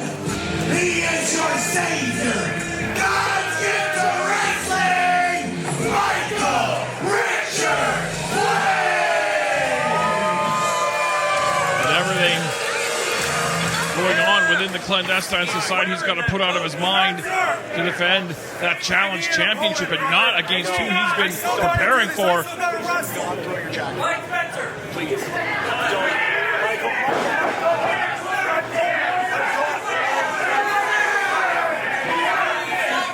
Blais is lethal with that jacket.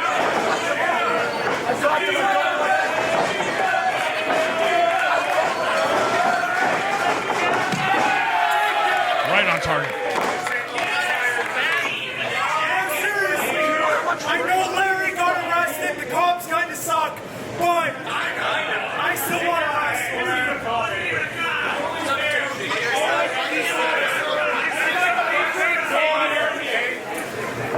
I'm going to show you the route.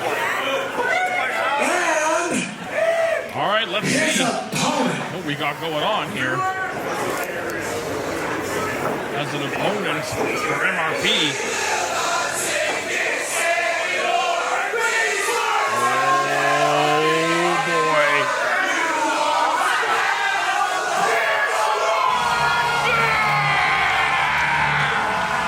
Not only have we found an opponent for MRV, we found a mountain of a man in Barricade. And look at the look on the face of Blais.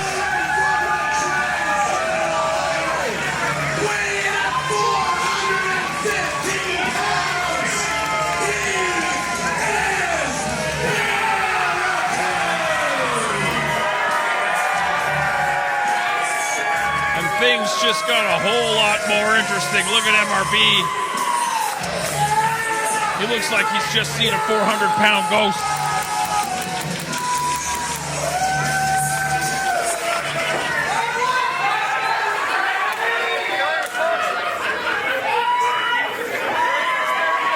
And the lengthy reign of MRB and that challenge championship in jeopardy. Blais trying to center himself.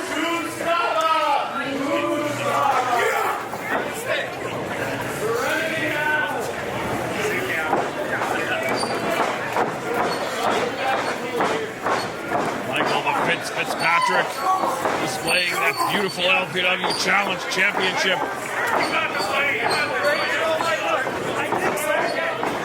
MRB ready to go.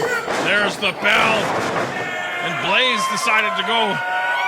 The best defense is a good offense. But he bounced off the barricade. And he might need to rethink his plan.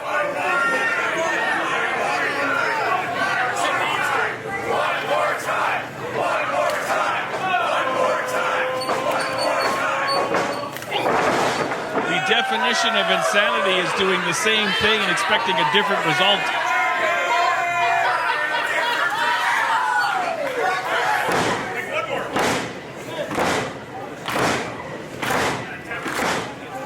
Blais trying to fire himself up.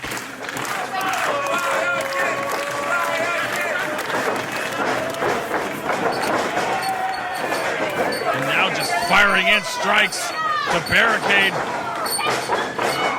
And he just got run over, but right back up to his feet. And again taken down by the big man.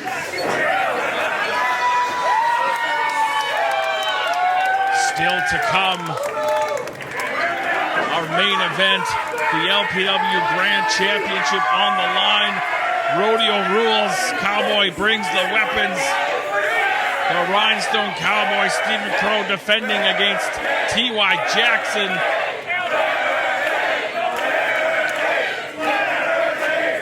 Do not go anywhere. That is going to be a sight to behold.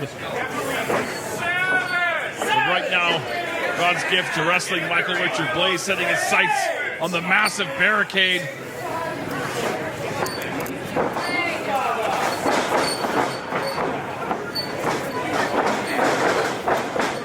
And this might be a good strategy for Blais to use that speed and quickness.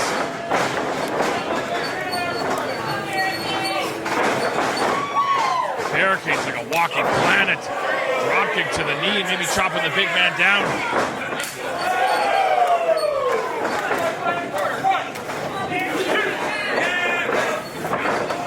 Over the top. Down to the floor.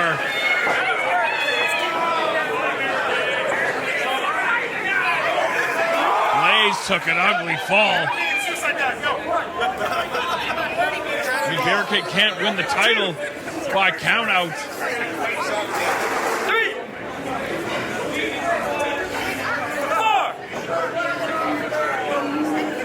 And all the preparation Blais did for Lumberjack Larry Woods is basically thrown out the window at this point.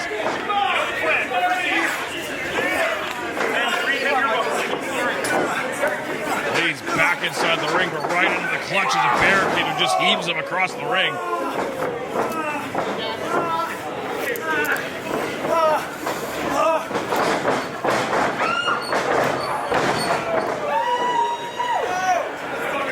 We could be on our way to our second championship changing hands here at LPW 46. Barricade sizing up his opponent. Blais back up to his feet. Gets run over again. There's the cover.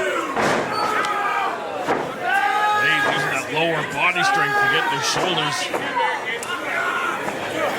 And just a regular pinfall from a man the size of Barricade, it's incredibly difficult to get those shoulders off the canvas. And beeling him across the ring. Oh, shit.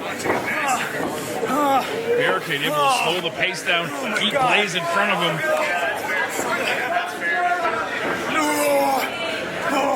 Working out very, very well thus far for the big man. Charging in. Blais almost went over the top.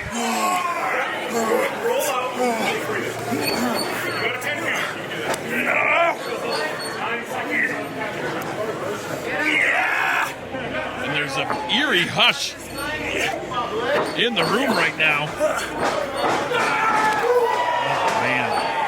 That is gross and violent.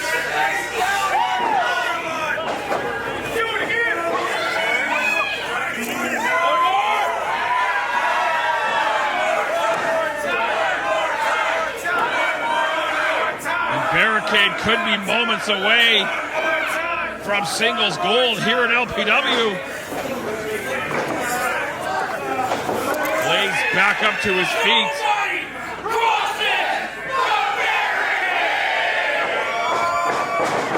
Blais able to use that speed to avoid the impact. Super kick underneath the jaw. Staggering the big man into the ropes. This is the opportunity Blais needs to get himself back in this thing.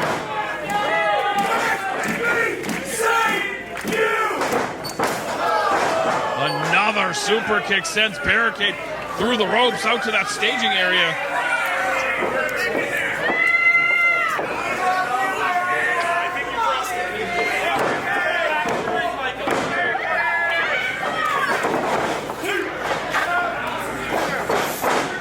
MRB up to the top. Put his whole body behind that one, but Barricade stayed on his feet.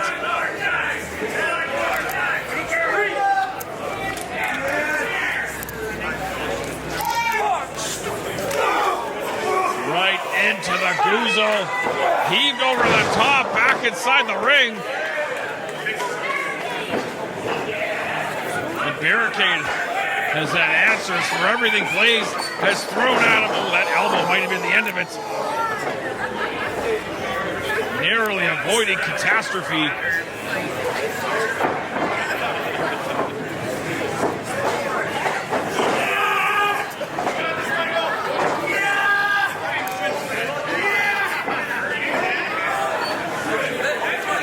Blais perhaps looking to go high risk.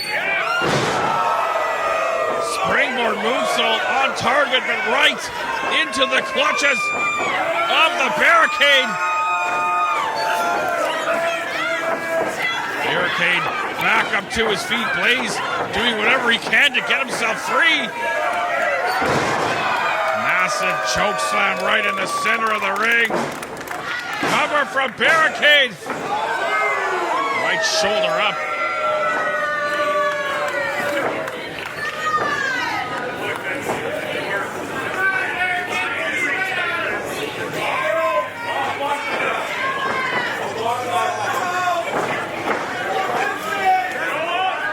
Now repositioning Blais.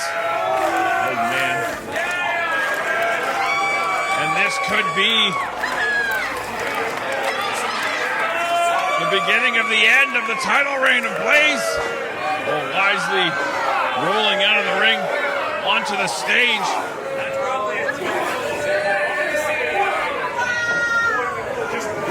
Barricade hanging on for dear life.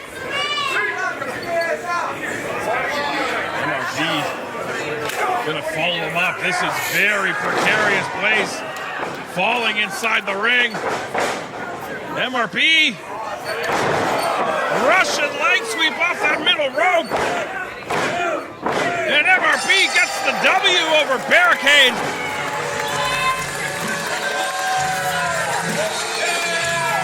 Taking a page out of his mentor, Tyson Kidd's book.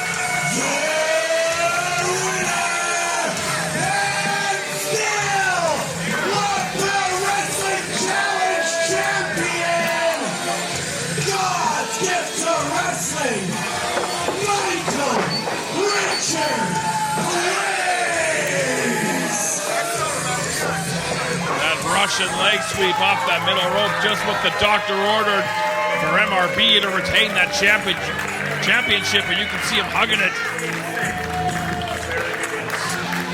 One of the closest we've seen to him losing that title.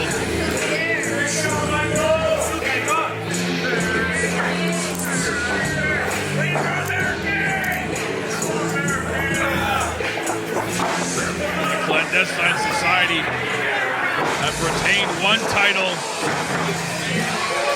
Will they retain the other?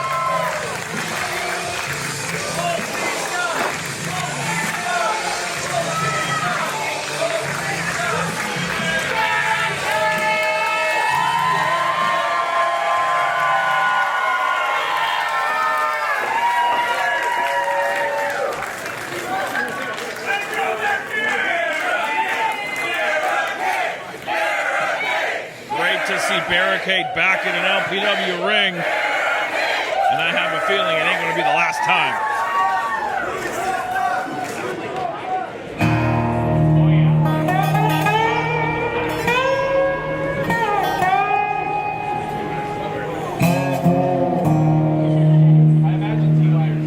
You wanted this. No one will be able to say that I'm not the GOAT of LPW. Wipe the blood off my head, yeah, to a victory day. Wipe the blood off my head, yeah, to a victory. Yeah.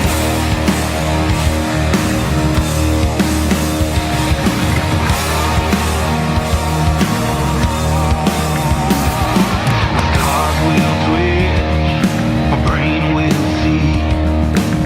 Dream so clear on eyelid screens. The blood will creep, my heart will beat. The enemy is here, the enemy is here. Lock your windows, prepare your wake. I feel the flood beneath you, it starts to shake.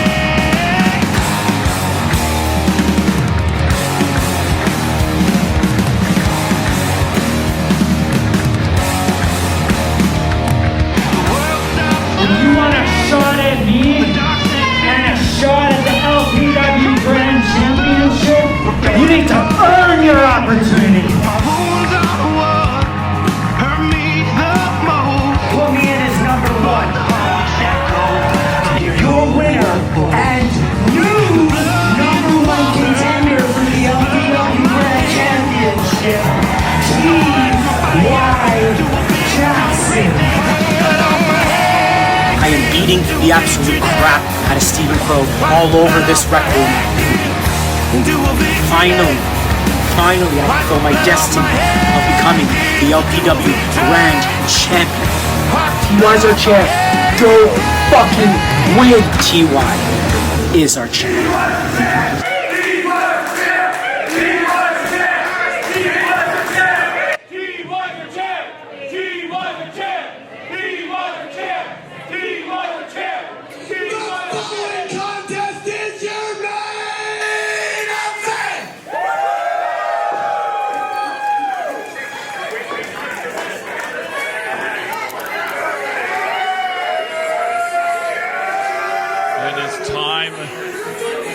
LPW 46 main event. We've been building to this for months. T.Y. Jackson's gone to hell and back to earn this opportunity. And now it's time to put up or shut up rhinestone rules.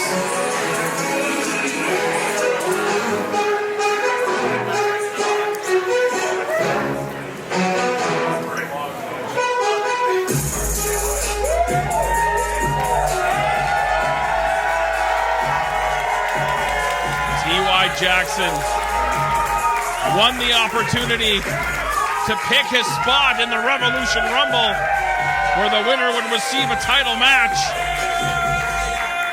He said, put me in at number one and I'll go through them all. And he did exactly what he said he would do.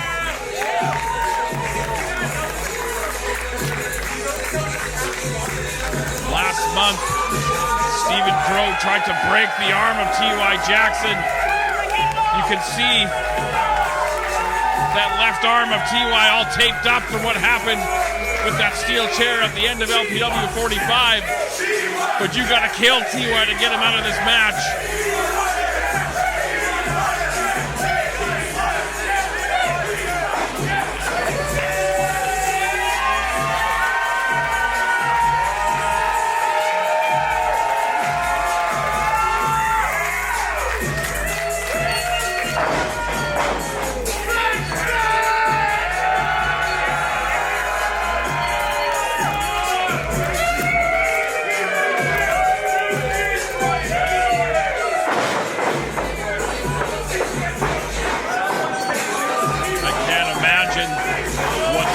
Through the head of T.Y. Jackson, the adrenaline, everything he went through to get to this spot.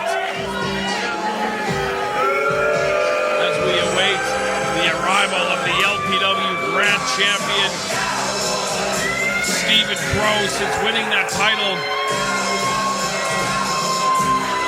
has become power mad, incredibly dangerous, but has backed everything up with wins.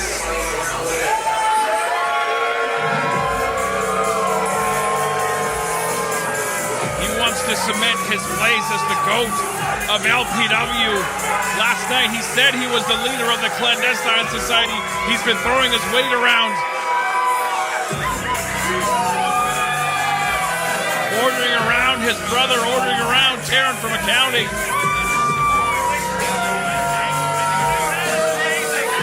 But to be the GOAT, he's gonna deliver on the biggest stage at our LPW 4th anniversary show, defending that championship against T.Y. Jackson.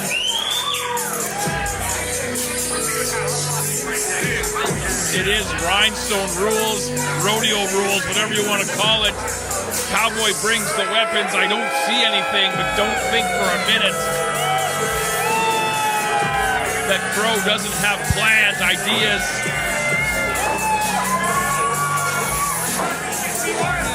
I'm ready, but I'm nervous. I don't feel good about this at all.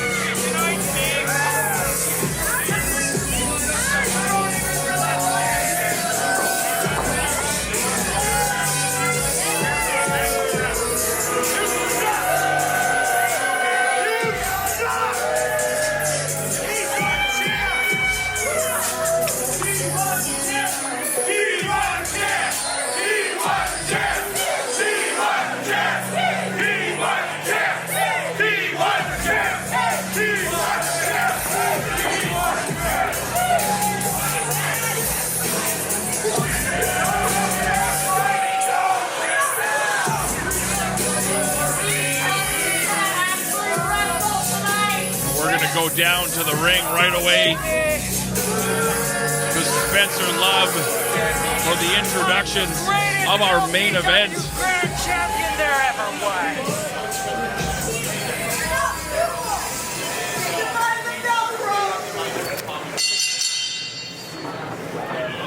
The following contest is your main event, and it's for the Love Pro Wrestling Grand Championship.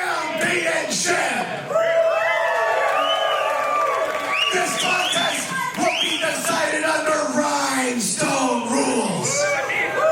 There are no countouts. There are no rope breaks. The winner will be determined by pinfall or submission.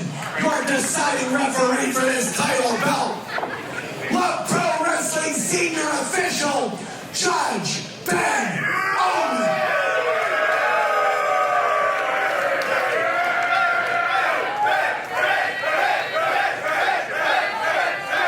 Introducing first, in the corner to my left, he is the first ever winner of the Revolution Rumble match.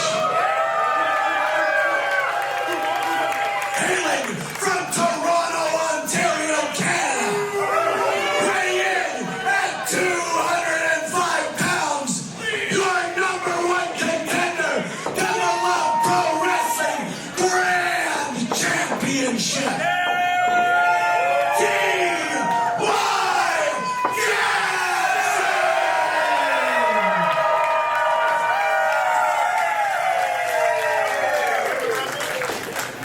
Introducing second, your champion, representing the clandestine society, weighing 192 pounds, from Calgary, Alberta, Canada.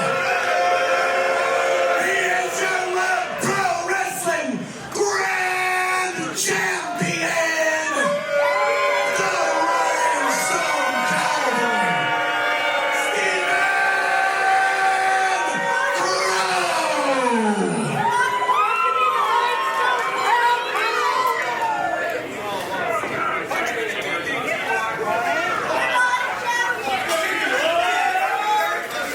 Pleasantries have been concluded.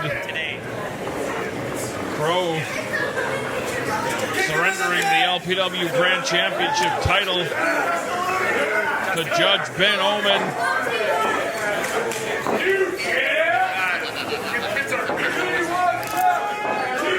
And we are ready to get our main event underway.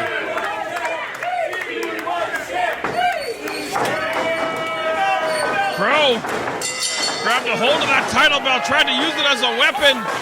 Unsuccessful. The bell has rung. The main event is underway. Clothesline over the top, down to the floor. Cut TY off, elbow to the face. And this is about more than just a title. This is bad blood that's been building and building for months. And you see Crowe targeting that left arm that he tried to break last month. And the kinesio tape may as well be a crosshair, a bullseye, a target. And you could bet your bottom dollar one of the many game plans that Crowe has had is to target that arm.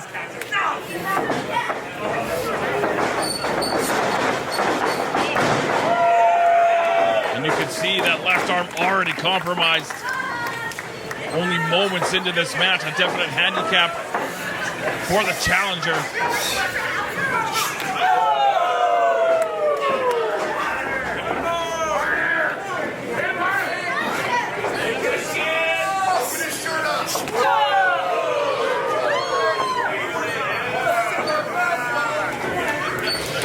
TY Jackson, he has to keep himself calm. He's worked so hard to get to this point. He's got to keep himself calm, keep his head in the game. Hard knife edge chop to the chest of the champ. One more time! One more time! One more time! The fans want to see it again. Jackson only happy to oblige.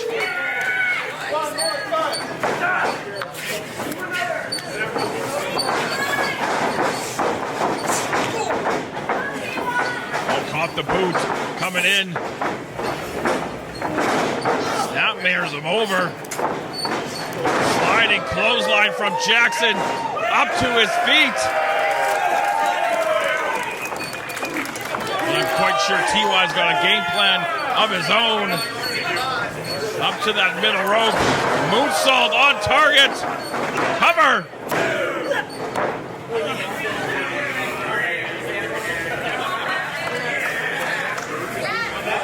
And there is a very uneasy hush over this room. They know what's at stake. They know the bad blood.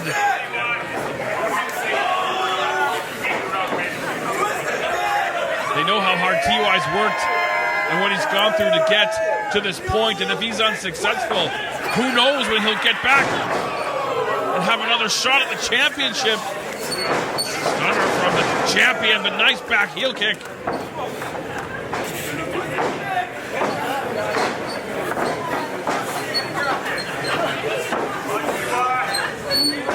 Locked on target. Up and over, but lands on the apron. Kick right to the ear. TY looking to go high risk again. It paid off earlier. We pulled Judge Ben Omen in front. Threw him into the ropes. Causing TY to lose balance. Crotched on that top turnbuckle. That'll change the complexion of this match in a hurry. And again, there is no disqualification. Very legal from your LPW Grand Champion.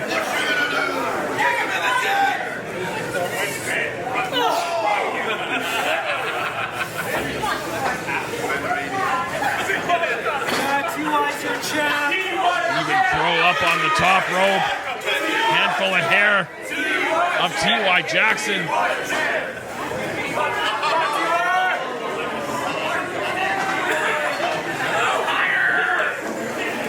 Looking for that superplex.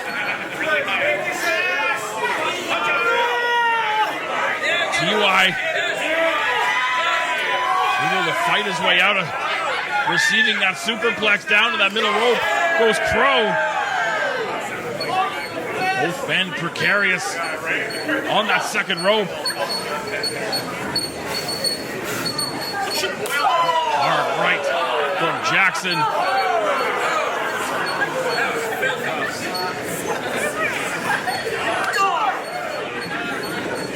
Both men kind of jockeying for position to their feet. I think they've each got something in mind. Crowe up to the top. Able to get his footing up on that top rope. Almost to the back of the head of Jackson. Those are vicious.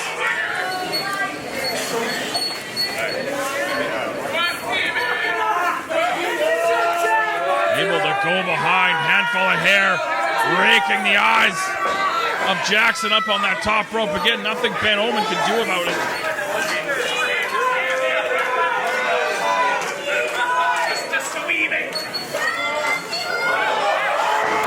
Poison Rana from the top by the champion. Holy shit! Holy shit! Holy shit! Holy shit! I mean, Crowe unable to follow up, but TY hit the canvas hard. There's the cover from Crowe.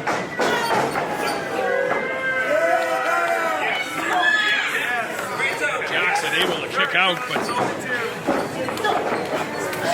I think that just frustrated Crowe rights and lefts. The kinesio tape just flying off the body of Jackson.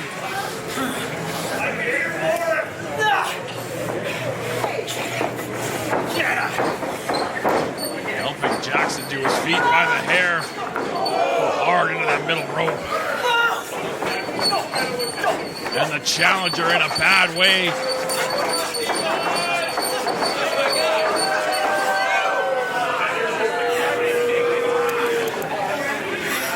Crowe just stomping a hole in T.Y. Jackson.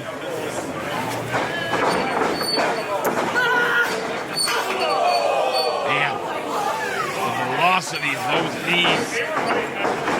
Cover.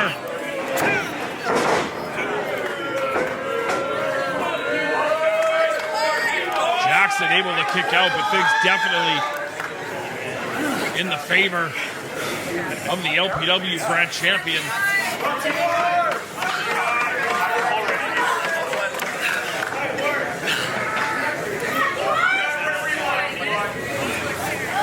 T.Y. trying to make his way back to his feet, using the ropes to try to get back up in that corner. Right into the clutches of Stephen Crowe and that well-placed knee.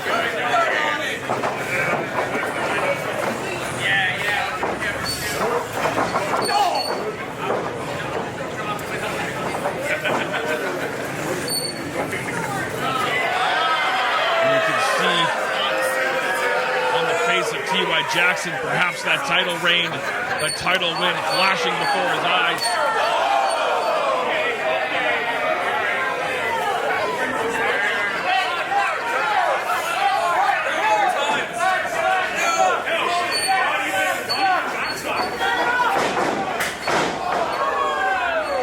Hard across the ring, into the opposite turnbuckle, and now Crowe looking to charge in. Well, T.Y. got the boots up and got caught.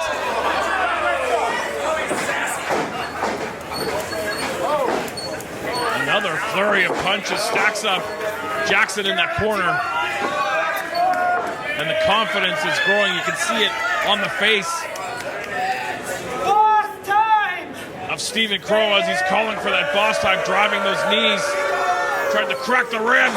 Jackson. That could be it for T.Y.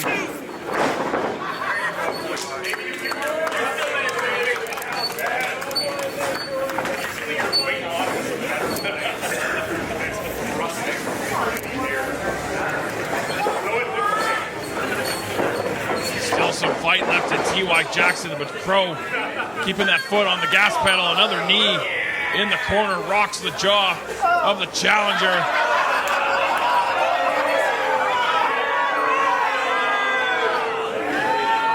That's the amount of respect that Stephen Crowe has for his challenger. That's the amount of respect Stephen Crowe has for anybody that's not Stephen Crowe.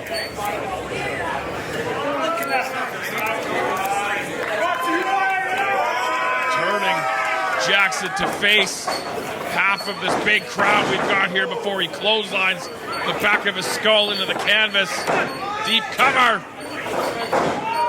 TY again, right hand. Shoots that shoulder up off the mat before the 3 count. But Crowe firmly in hand. You can see some frustration at the resiliency of TY Jackson.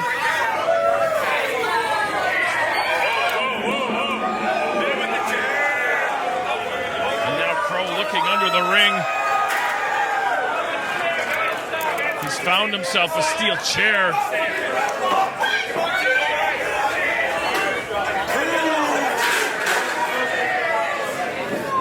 He's found himself 2 steel chairs, and that spells bad news for the already battered TY Jackson. Crowe now on the other side looking for something. I don't know what. I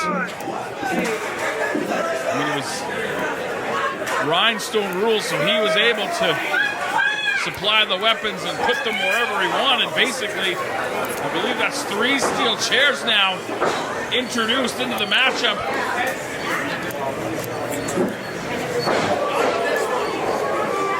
Stomp right to the head.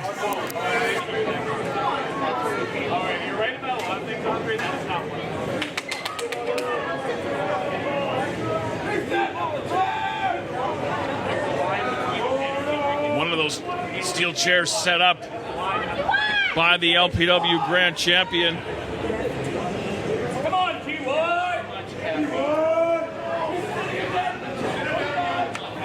I don't know what this is all about, but it is all bad. If you're TY Jackson, butterflying the arms. TY able to kick that chair out of the way. Big clothesline. Jackson getting a second wind. Oh, he missed that kick, but came back around again.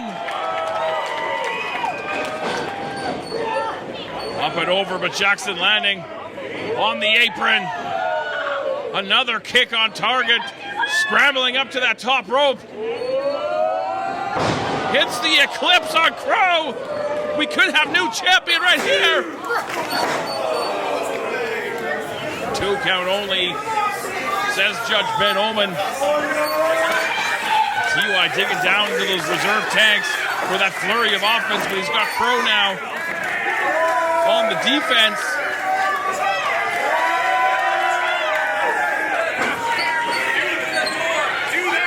And now Jackson looking for something that will have a lot of degrees.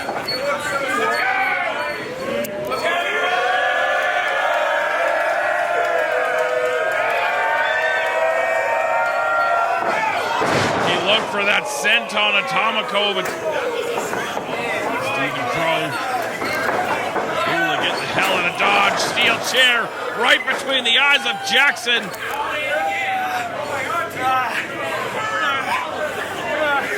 And that flurry of offense did not yield a victory for TY Jackson. And now Crowe with the aid of that steel chair looking to take over. And you can hear the sound of that steel chair. Oh, you can hear it over in the bowling alley.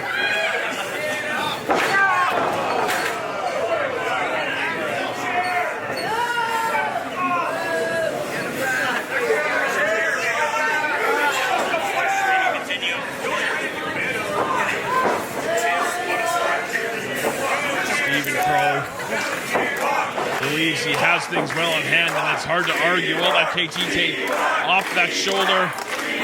Steel chairs at his disposal. right into the midsection, into the ribs. If you crack a rib, just breathing, never mind fighting, becomes incredibly painful. Double underhooks the arms. Double underhook powerbomb right on that steel chair. 2. TY. Still life in the challenger. And the fans are rallying behind the challenger, and you can see more frustration building on the face of Stephen Crowe. As T.Y. Jackson continues to show that resiliency. Now again, under the ring, looking for more toys to play with.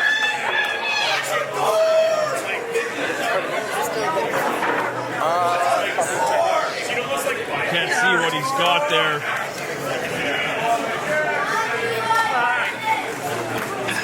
Well, it looks like a half door. Stephen Crowe with a half door. Oh, he even painted it. Look at that. Some arts and crafts. From the Rhinestone Cowboy. He's been shopping at Rona Plus.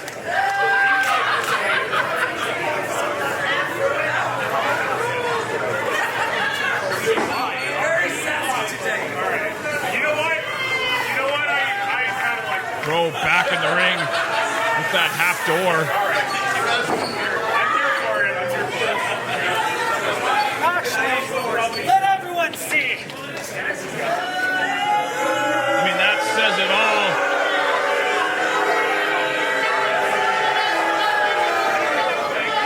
Looking to put an end. Driving the edge of that door into the rib area.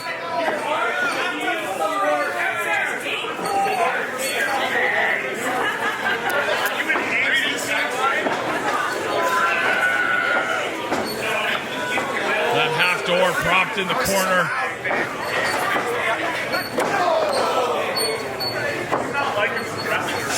T.Y. getting a good close look.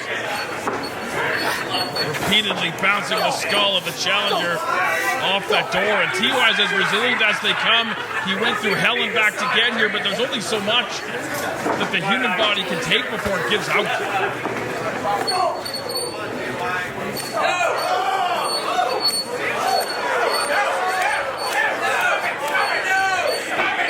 Look at the tenacity of Stephen Crowe.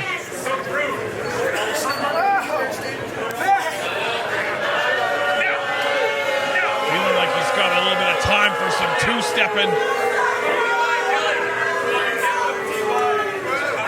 That kinesio tape stuck to the bottom of the boot of Stephen Crowe. A little bit of extra symbolism that we didn't ask for.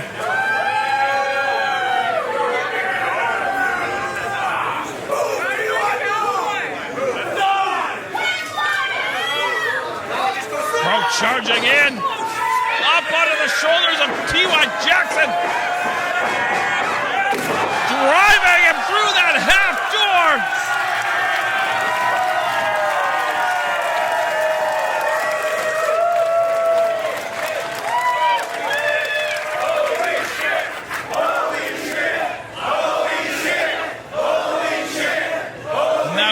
Incredibly violent break, no pun intended, that T.Y. needs to perhaps get some air in the lungs. Over for the quick cover. Get some air in the lungs, get some blood flow back in that shoulder, and perhaps put together some offense.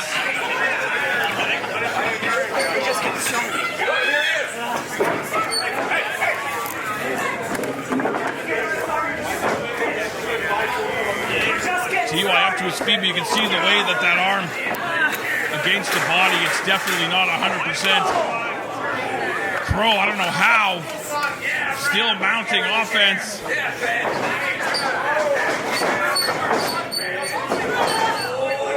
T.Y. put the brakes on, up onto the shoulders.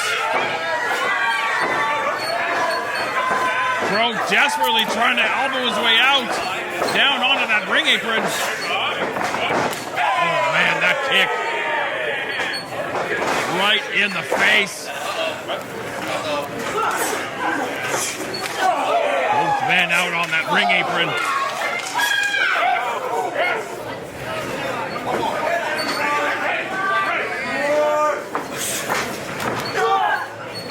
Up and over, back inside the ring goes TY.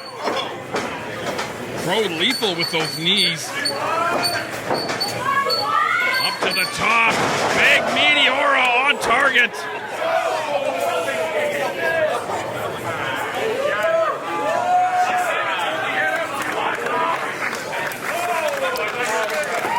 And now Crowe taking some time to regroup, get back on track. He's been in the driver's seat for the majority of this contest.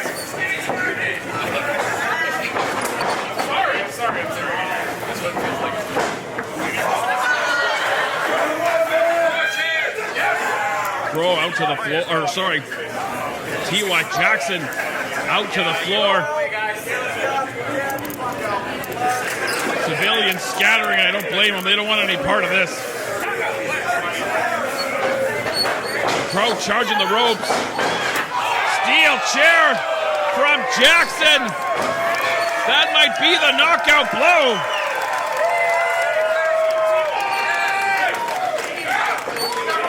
The great equalizer for TY.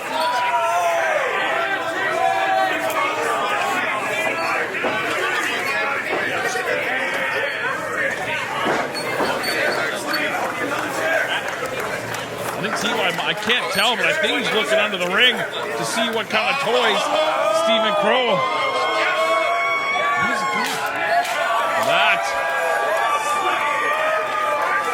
is a studded belt that I'm sure Stephen Crowe had nefarious plans for, but TY got to it first. Oh, man. Whipping the champion, letting out all of that anger and the frustration of what it took to get here. Repeated sabotages and attacks from Crowe.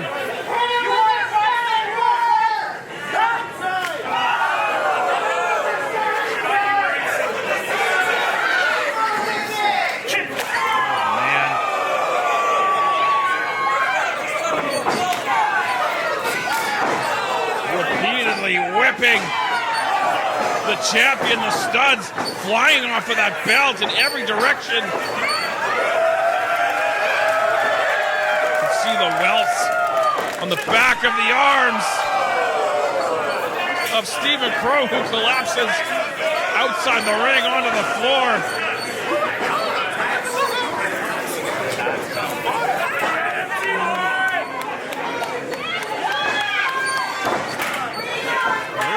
Crowe just went behind the curtain there.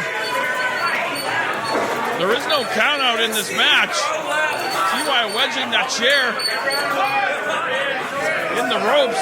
Judge Ben Omen not sure where Crowe went. I don't think TY knows either.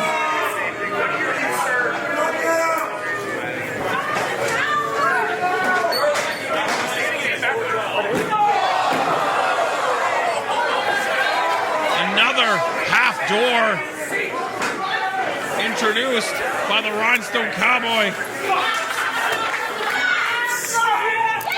Up on the shoulders.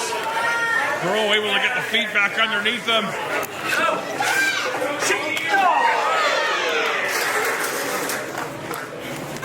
Battling it out on that solid concrete staging area.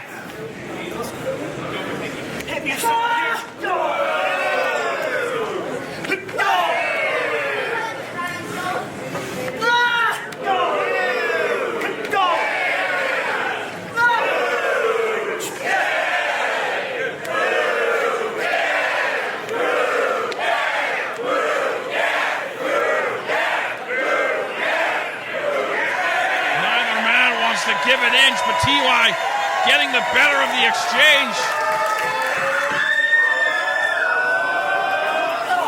Pump kick on target. Super kick also. Sends Crowe back inside the ring.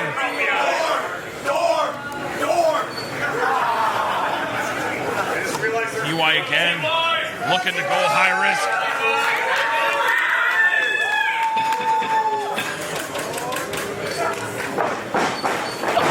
Again, calling an audible at the line. Able to adjust up on the shoulder. Fireman's carry.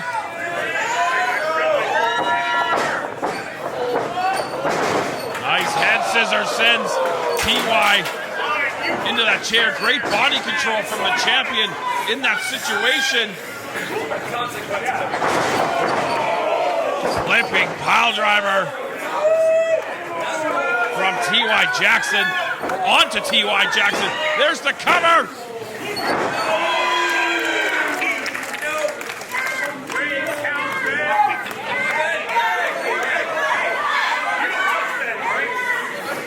Kick his ass, man. Yeah, kick his ass. Kick his ass. Rhinestone girls, man.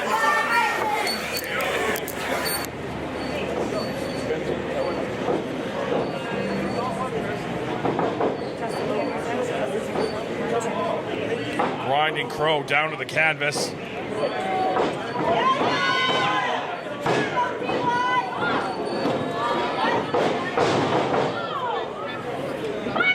TY cut down again by the LPW Grand Champion.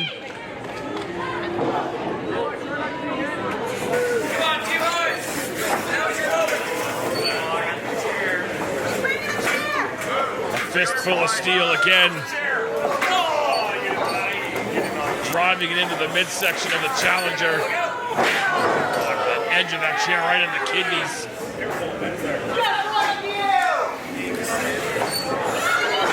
Battering TY with that steel chair.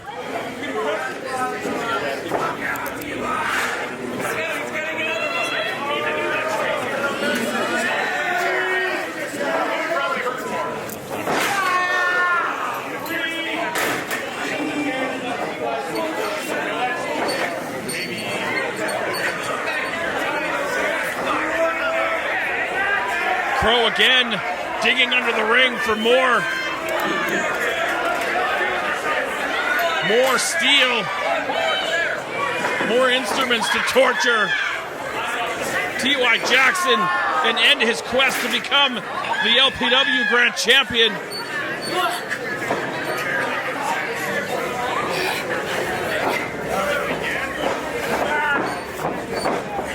Almost like a seated abdominal stretch, torquing away on that already injured shoulder. Ben Oman in position to see if TY wants to give it up. I don't think anyone here would begrudge that, but TY's come this far and suffered this much to get this opportunity.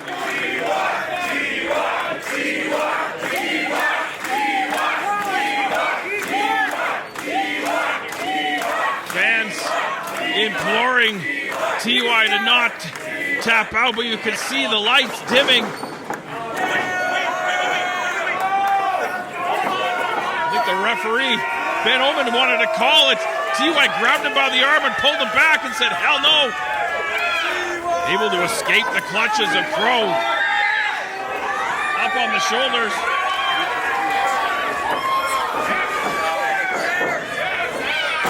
Seated powerbomb on those steel chairs. Oh, Crowe right shoulder up. But TY looking to get his third, fourth, fifth win. Gourd Buster sits out onto those steel chairs again.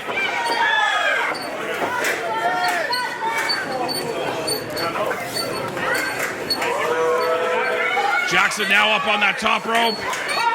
Santon Atomico is on target, but Crowe able to grab that steel chair. Nothing but steel for the skull of the challenger.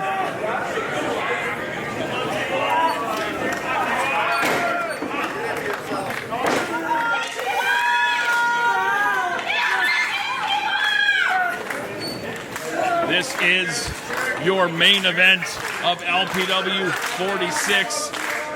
Rhinestone rules for the LPW Grand Championship.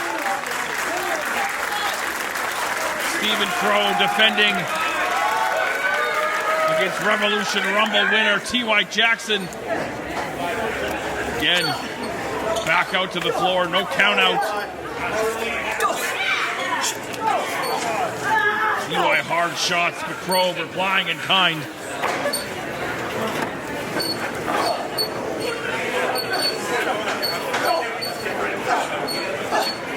Crowe able to fight up from underneath with those kicks, but T.Y. with kicks of his own. Oh, man.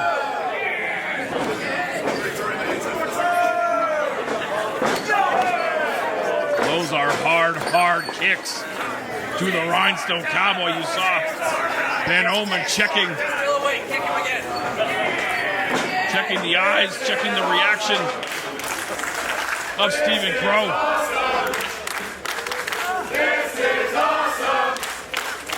I mean, there's a lot of words to describe a match like this. Awesome is one of them.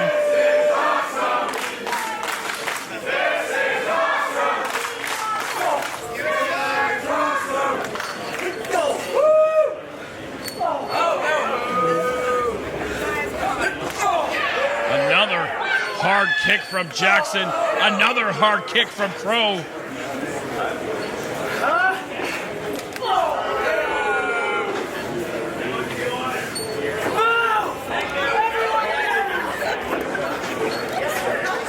Crowe got a hold of T.Y. Oh man, this is all bad. This is all bad.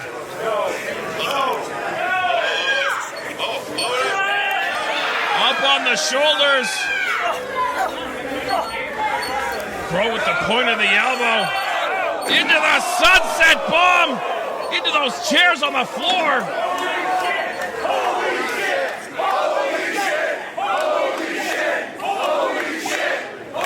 That's one of the damnedest things I've ever seen. Ben Oman checking on T.Y. Jackson.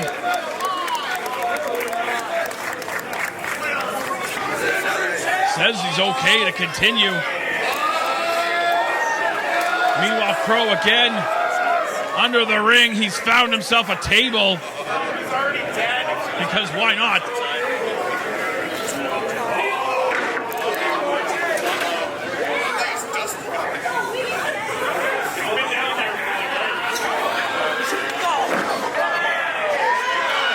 T.Y. back up on his feet. Lord knows how.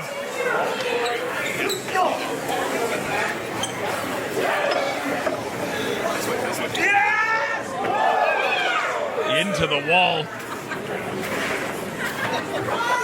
They might tear this whole place down. This might be our last show at the Rec Room. This might be the last anything at the Rec Room.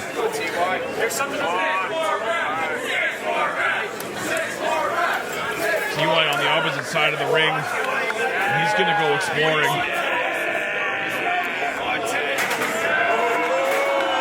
And T.Y.'s found a table of his own.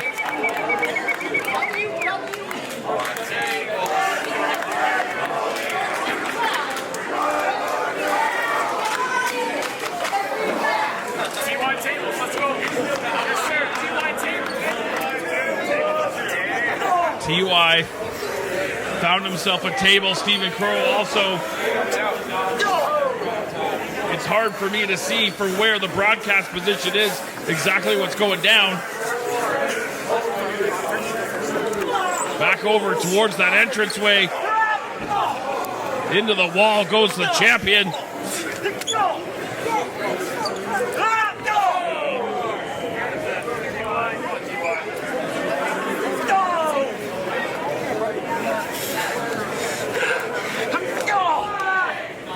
I'm sorry, I can't see. Well, they're coming up to the second level. This is not good at all. There are levels to this building, and there are levels to this match.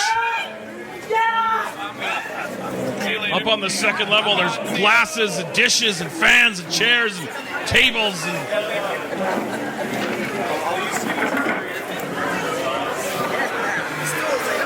Crowe trying to move tables around. What the hell is going on?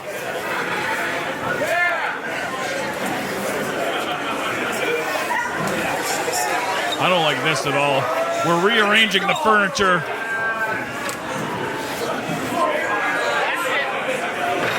Yeah, I suggest if you're on that second level, just get the hell out.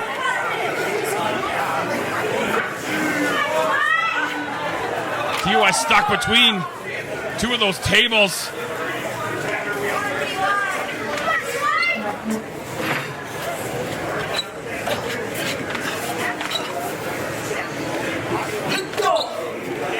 Hard strike from Jackson.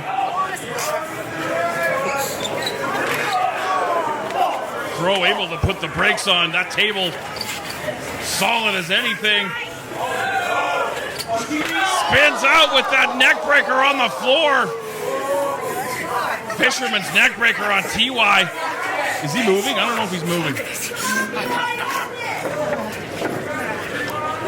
I mean, Ben Owen says he's good to go, but all I can see is TY's legs, and they're not moving.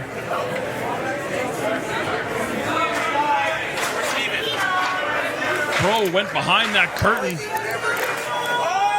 What the hell is he? He's coming out with something. What was that? It's a goddamn ladder.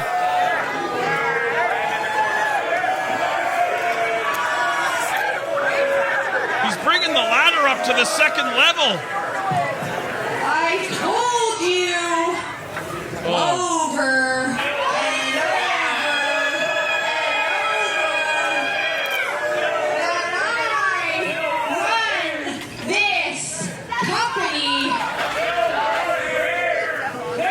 She's the last thing we need right now. This is my time, my company. I run this show. Shut up. The Mad Lads and Sager.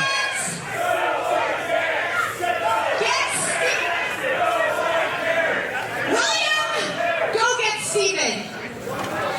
Nate. Get TY. Sager sicking the Mad Lads on both of the competitors in this matchup. I keep on saying that if you guys can't see together,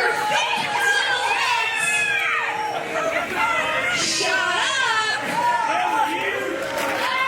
See, this is why there will be no TY's our champ. There will be no Steve Crowe as the GOAT.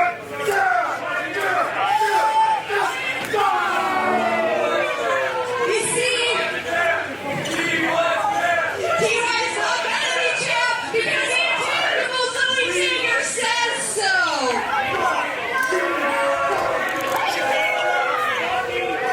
If she'd shut up long enough, I'd love to do my job. You see, Never mind. month after month after month, this TY was a champ. And guess what? TY hasn't held a championship in who knows how long. I do. The Mad Lads are just decimating. You guys think that this is what you want? I stink. Nate, go help White Shirt. Now Sager getting in on the action.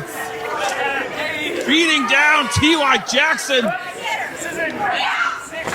STO on the floor. That was one of the most disgusting sounds I've ever heard a human body make in my life. I'm too close to this. Stephen Crowe down As I said, TY on the isn't ring gonna be apron. champion. Stephen Crowe isn't going to be making it out of this match. There will be 0 winners then. Shut up. You're going handheld like the Beastie Boys. My company. As I said. I run this place. This is my time. My time. You can't shut me up. You can't shut me up. I got a microphone. You can't shut me up. I don't know if we've got any main event left.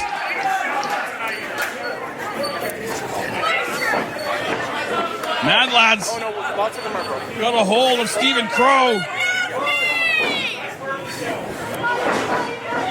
Looking for that super buck nasty. Crowe down.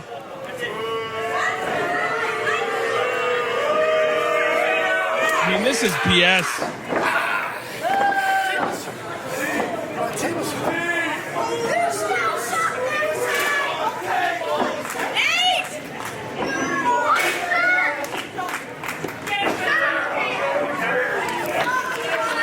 William Taylor with that, had that steel chair now. Mad Lads look to be setting up those two tables that were introduced by Crowe and by T.Y. Jackson. I think T.Y.'s still down. Yes, T.Y.'s still down on the floor on that second level.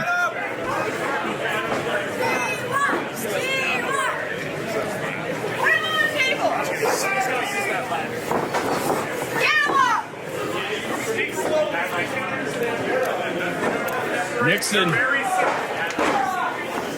and white shirt laying the champion Stephen Crowe across that table. Sager looking to add the punctuation. Taryn from accounting coming to the aid of her ride or die partner.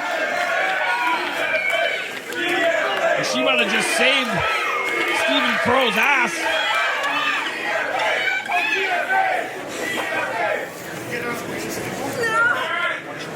Mad Lads with a hold of Taryn from accounting up on that stage. Here comes Michael Richard Blais to try to even the playing field.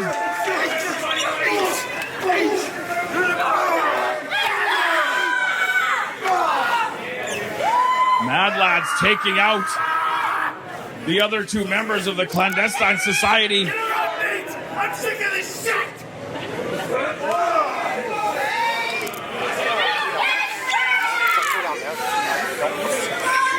Hang on a sec. I think they might have been trying to go for that Buck Nasty on the staging area. Blais saving Taryn at least for the time being. Mad Lads with those tag team championship titles. Here come the Short Kings. They tried to put the Mad Lads in their rearview mirror earlier on, but apparently they're not quite done yet. Reed Matthews and MRB staring daggers at each other, but the enemy of my enemy is my friend in this case. Sager still down in the ring. White shirt off the stage into Nixon. Down on the floor. Now.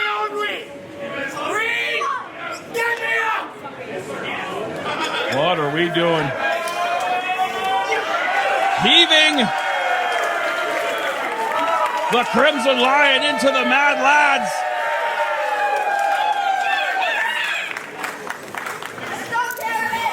And you saw Mars tell MRB this one time only. We're going to help you out. Sager up on the top. Crossbody to Blais. Blais caught her.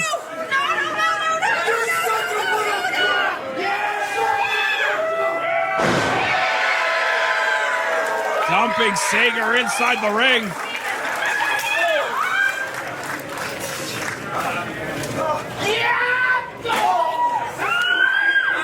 This is just broken down into chaos.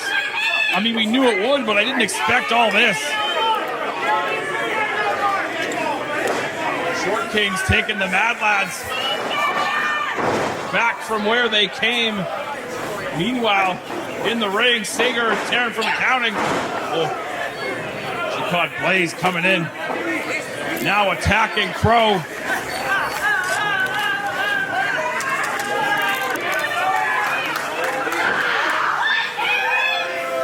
Flurry of strikes to the Rhinestone Cowboy. Big spear from TFA. Takes out Sager.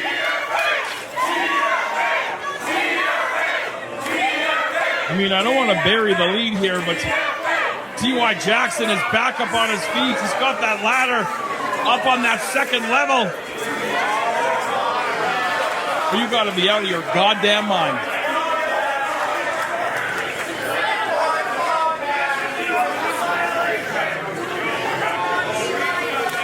T.Y. setting up that ladder. Oh, no, don't do this. I know you want to be the champ, kid. But think about what it's going to cost you. T.Y., he's telling everybody, get out your phones. Get out your cameras. We're making memories. We might be making gravestones, too. T.Y. on the top of that ladder.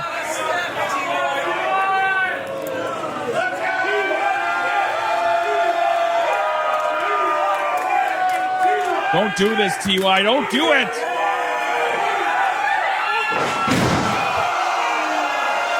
Jackson went for that senton atomico, and all he caught were those two tables.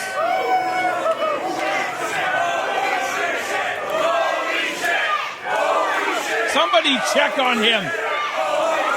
Everybody check on him.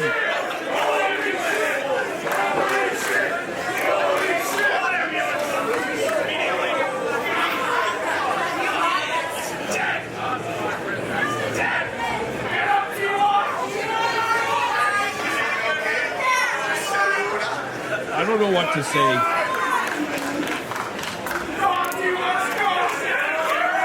Taryn from accounting in the ring, and I think she's trying to give some encouraging words to Stephen Crowe, telling him you've got this, and quite frankly, Sager's still out there. She's got a hold of Taryn, pulling her out of the ring.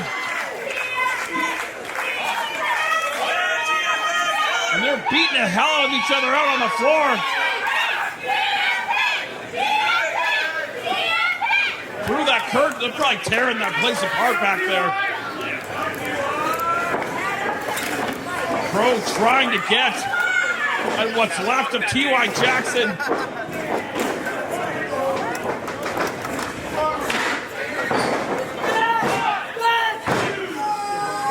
T.Y. kick. He didn't kick out, but he got the shoulder up. That's the damnedest thing. Over 2 decades, I've never seen anything like it. And look at Stephen Crowe. He thought it was academic. He thought it was all over. But it might be just the beginning.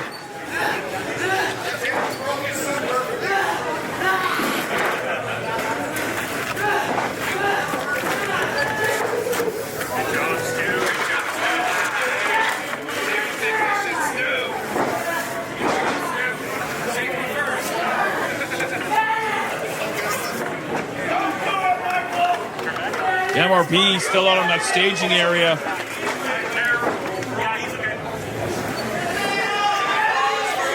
T.Y.'s moving. I can't. That's defies science. It defies logic.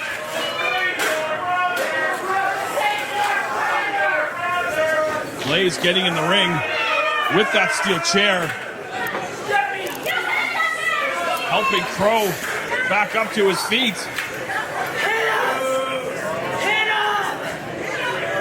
Crowe wants Blais to take out T.Y. with that chair.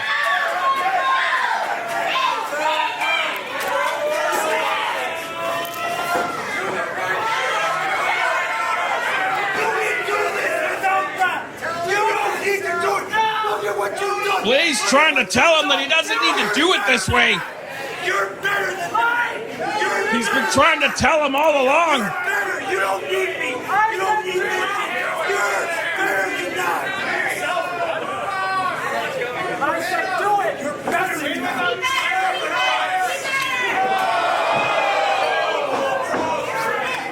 That's not a wise move. Taking that chair from Blais.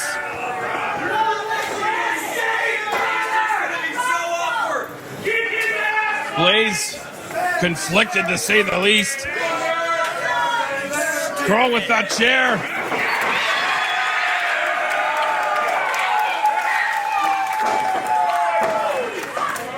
Stephen Crowe is apoplectic. Super kick on target.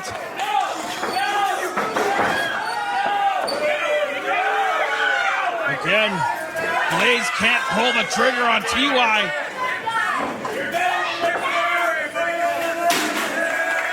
I think Blais might see a little bit of himself in this young man. I don't want to speak out of turn. Chair not removed from the equation, at least for now. Another super kick. What the hell is he doing out here? Rich King with that steel chair. Takes out TY. TY Rich King once tied as brothers.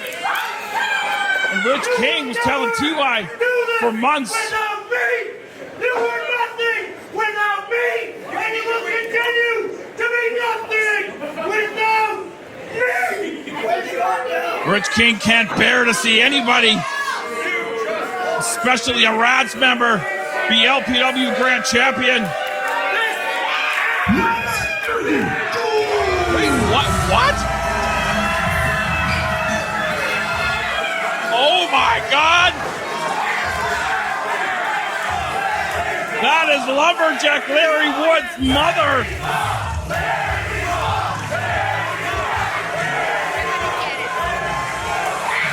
I'm not gonna lie, I don't know what the hell's on that piece of paper, but Lumberjack Larry Woods is a free man. You'll remember right around Christmas time, Rich King paid a visit to Mrs. Woods' home.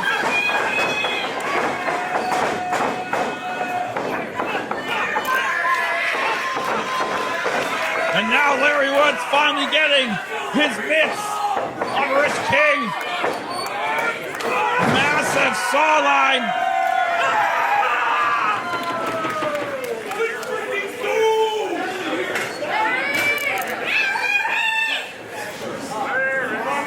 Larry checking on TY, telling him, you finished this. You have come this far.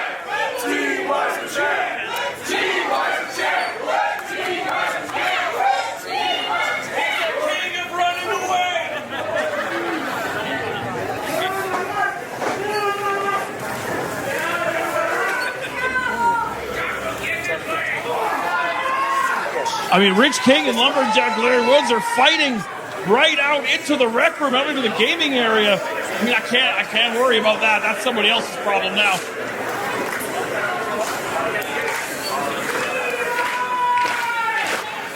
TY, Stephen Crowe, champion and challenger, nose to nose. Foot to balls.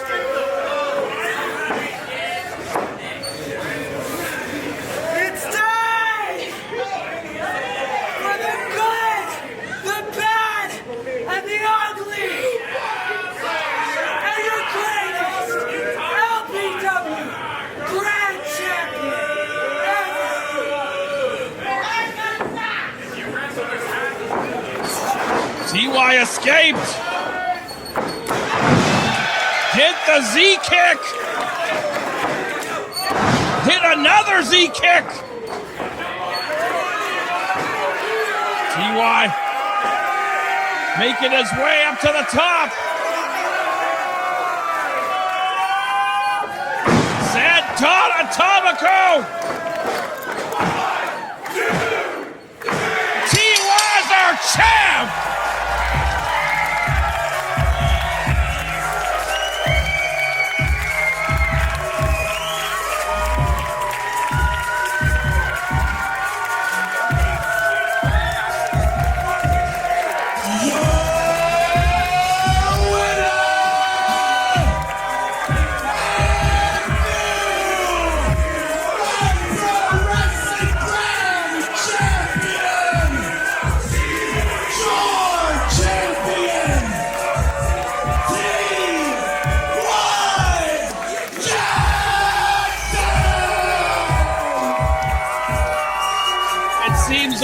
fitting, Judge Ben Omen presenting TY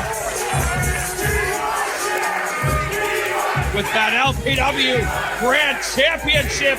You earned it, kid.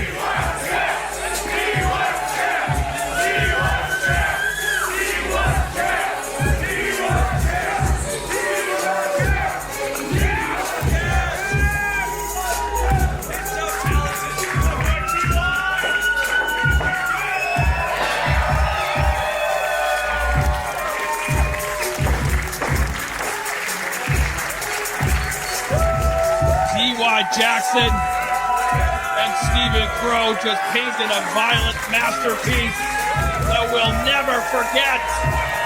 To cap off 4 years of Love Pro Wrestling. T.Y. Jackson, your new LPW Grand Champion. And you know what? I don't gotta say another word.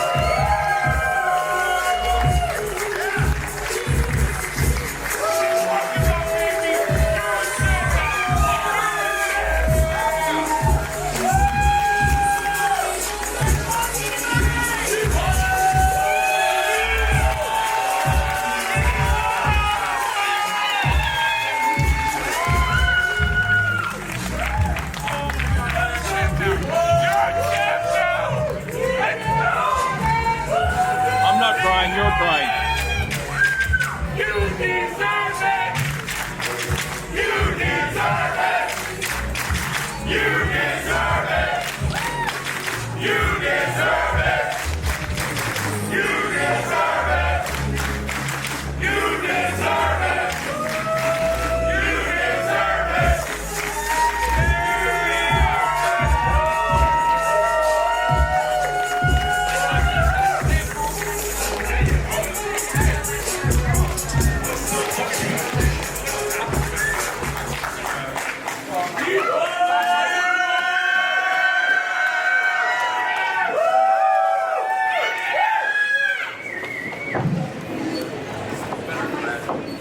I'm a little bit of a mess right now, so forgive me if I don't have my words.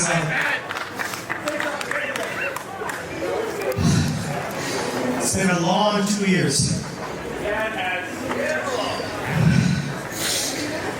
Every month showing up here, trying to do the right thing, trying to do it the right way. Many people telling me that you're not going to do it, you're too weak, you're too optimistic, all these things. And for a while I believed it. But let this be a reminder. Let this be something that all of you take home tonight. That no matter what life throws at you, no matter how hard it is to get up in the morning, no matter how many people tell you you're not worth it, I promise you, you are.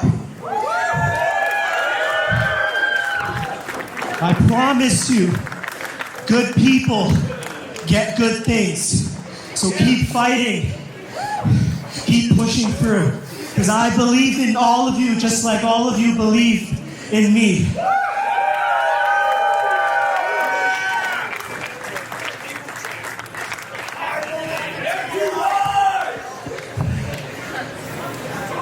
For years, you guys chanted TY is my champion.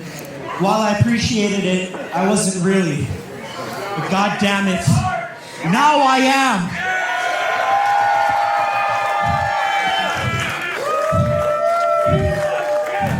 And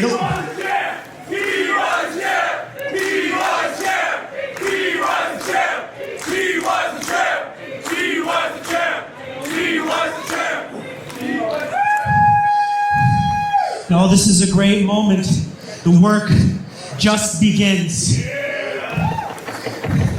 Because now, I'm going to defend this title every single night with honor, with respect, and to anybody who earns an opportunity, they're going to get it.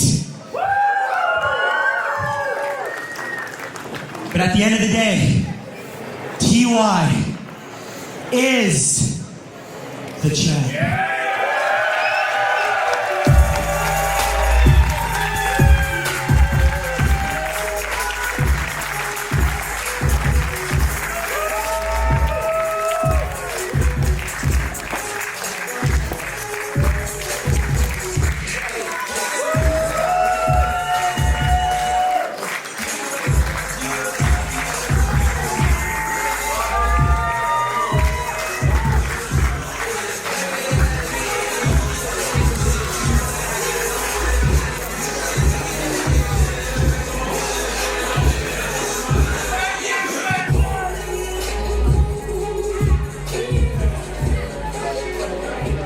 I'm gonna break a streak of my own. That's our fucking champ.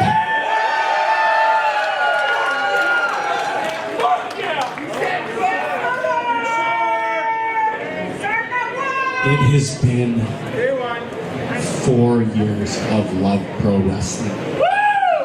We wouldn't get the opportunity to do what we do without you guys. And I say that a million times, and goddamn, if that doesn't make your heart happy, then I don't know what the fuck will.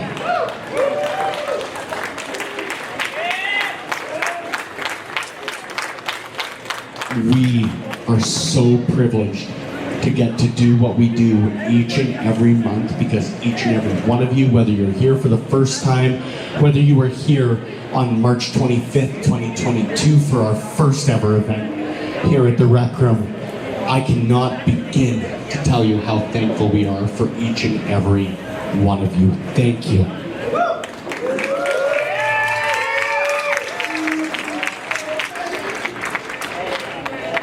I grew up not as a WWE or an All Elite or a Canuck Pro. That's a joke that only a couple people will get. I didn't grow up as a fan of those promotions, though I have grown to love them. I hope you guys are all coming out while I have 5,000 beers on April 8th at All Elite. I'll see you there. Yeah! But I didn't grow up as a fan of those promotions. I grew up in a room just like this. In fact, a lot of you will know the Northgate Lions Senior Center. A lot of you will know the Century Casino. That is where I found my love.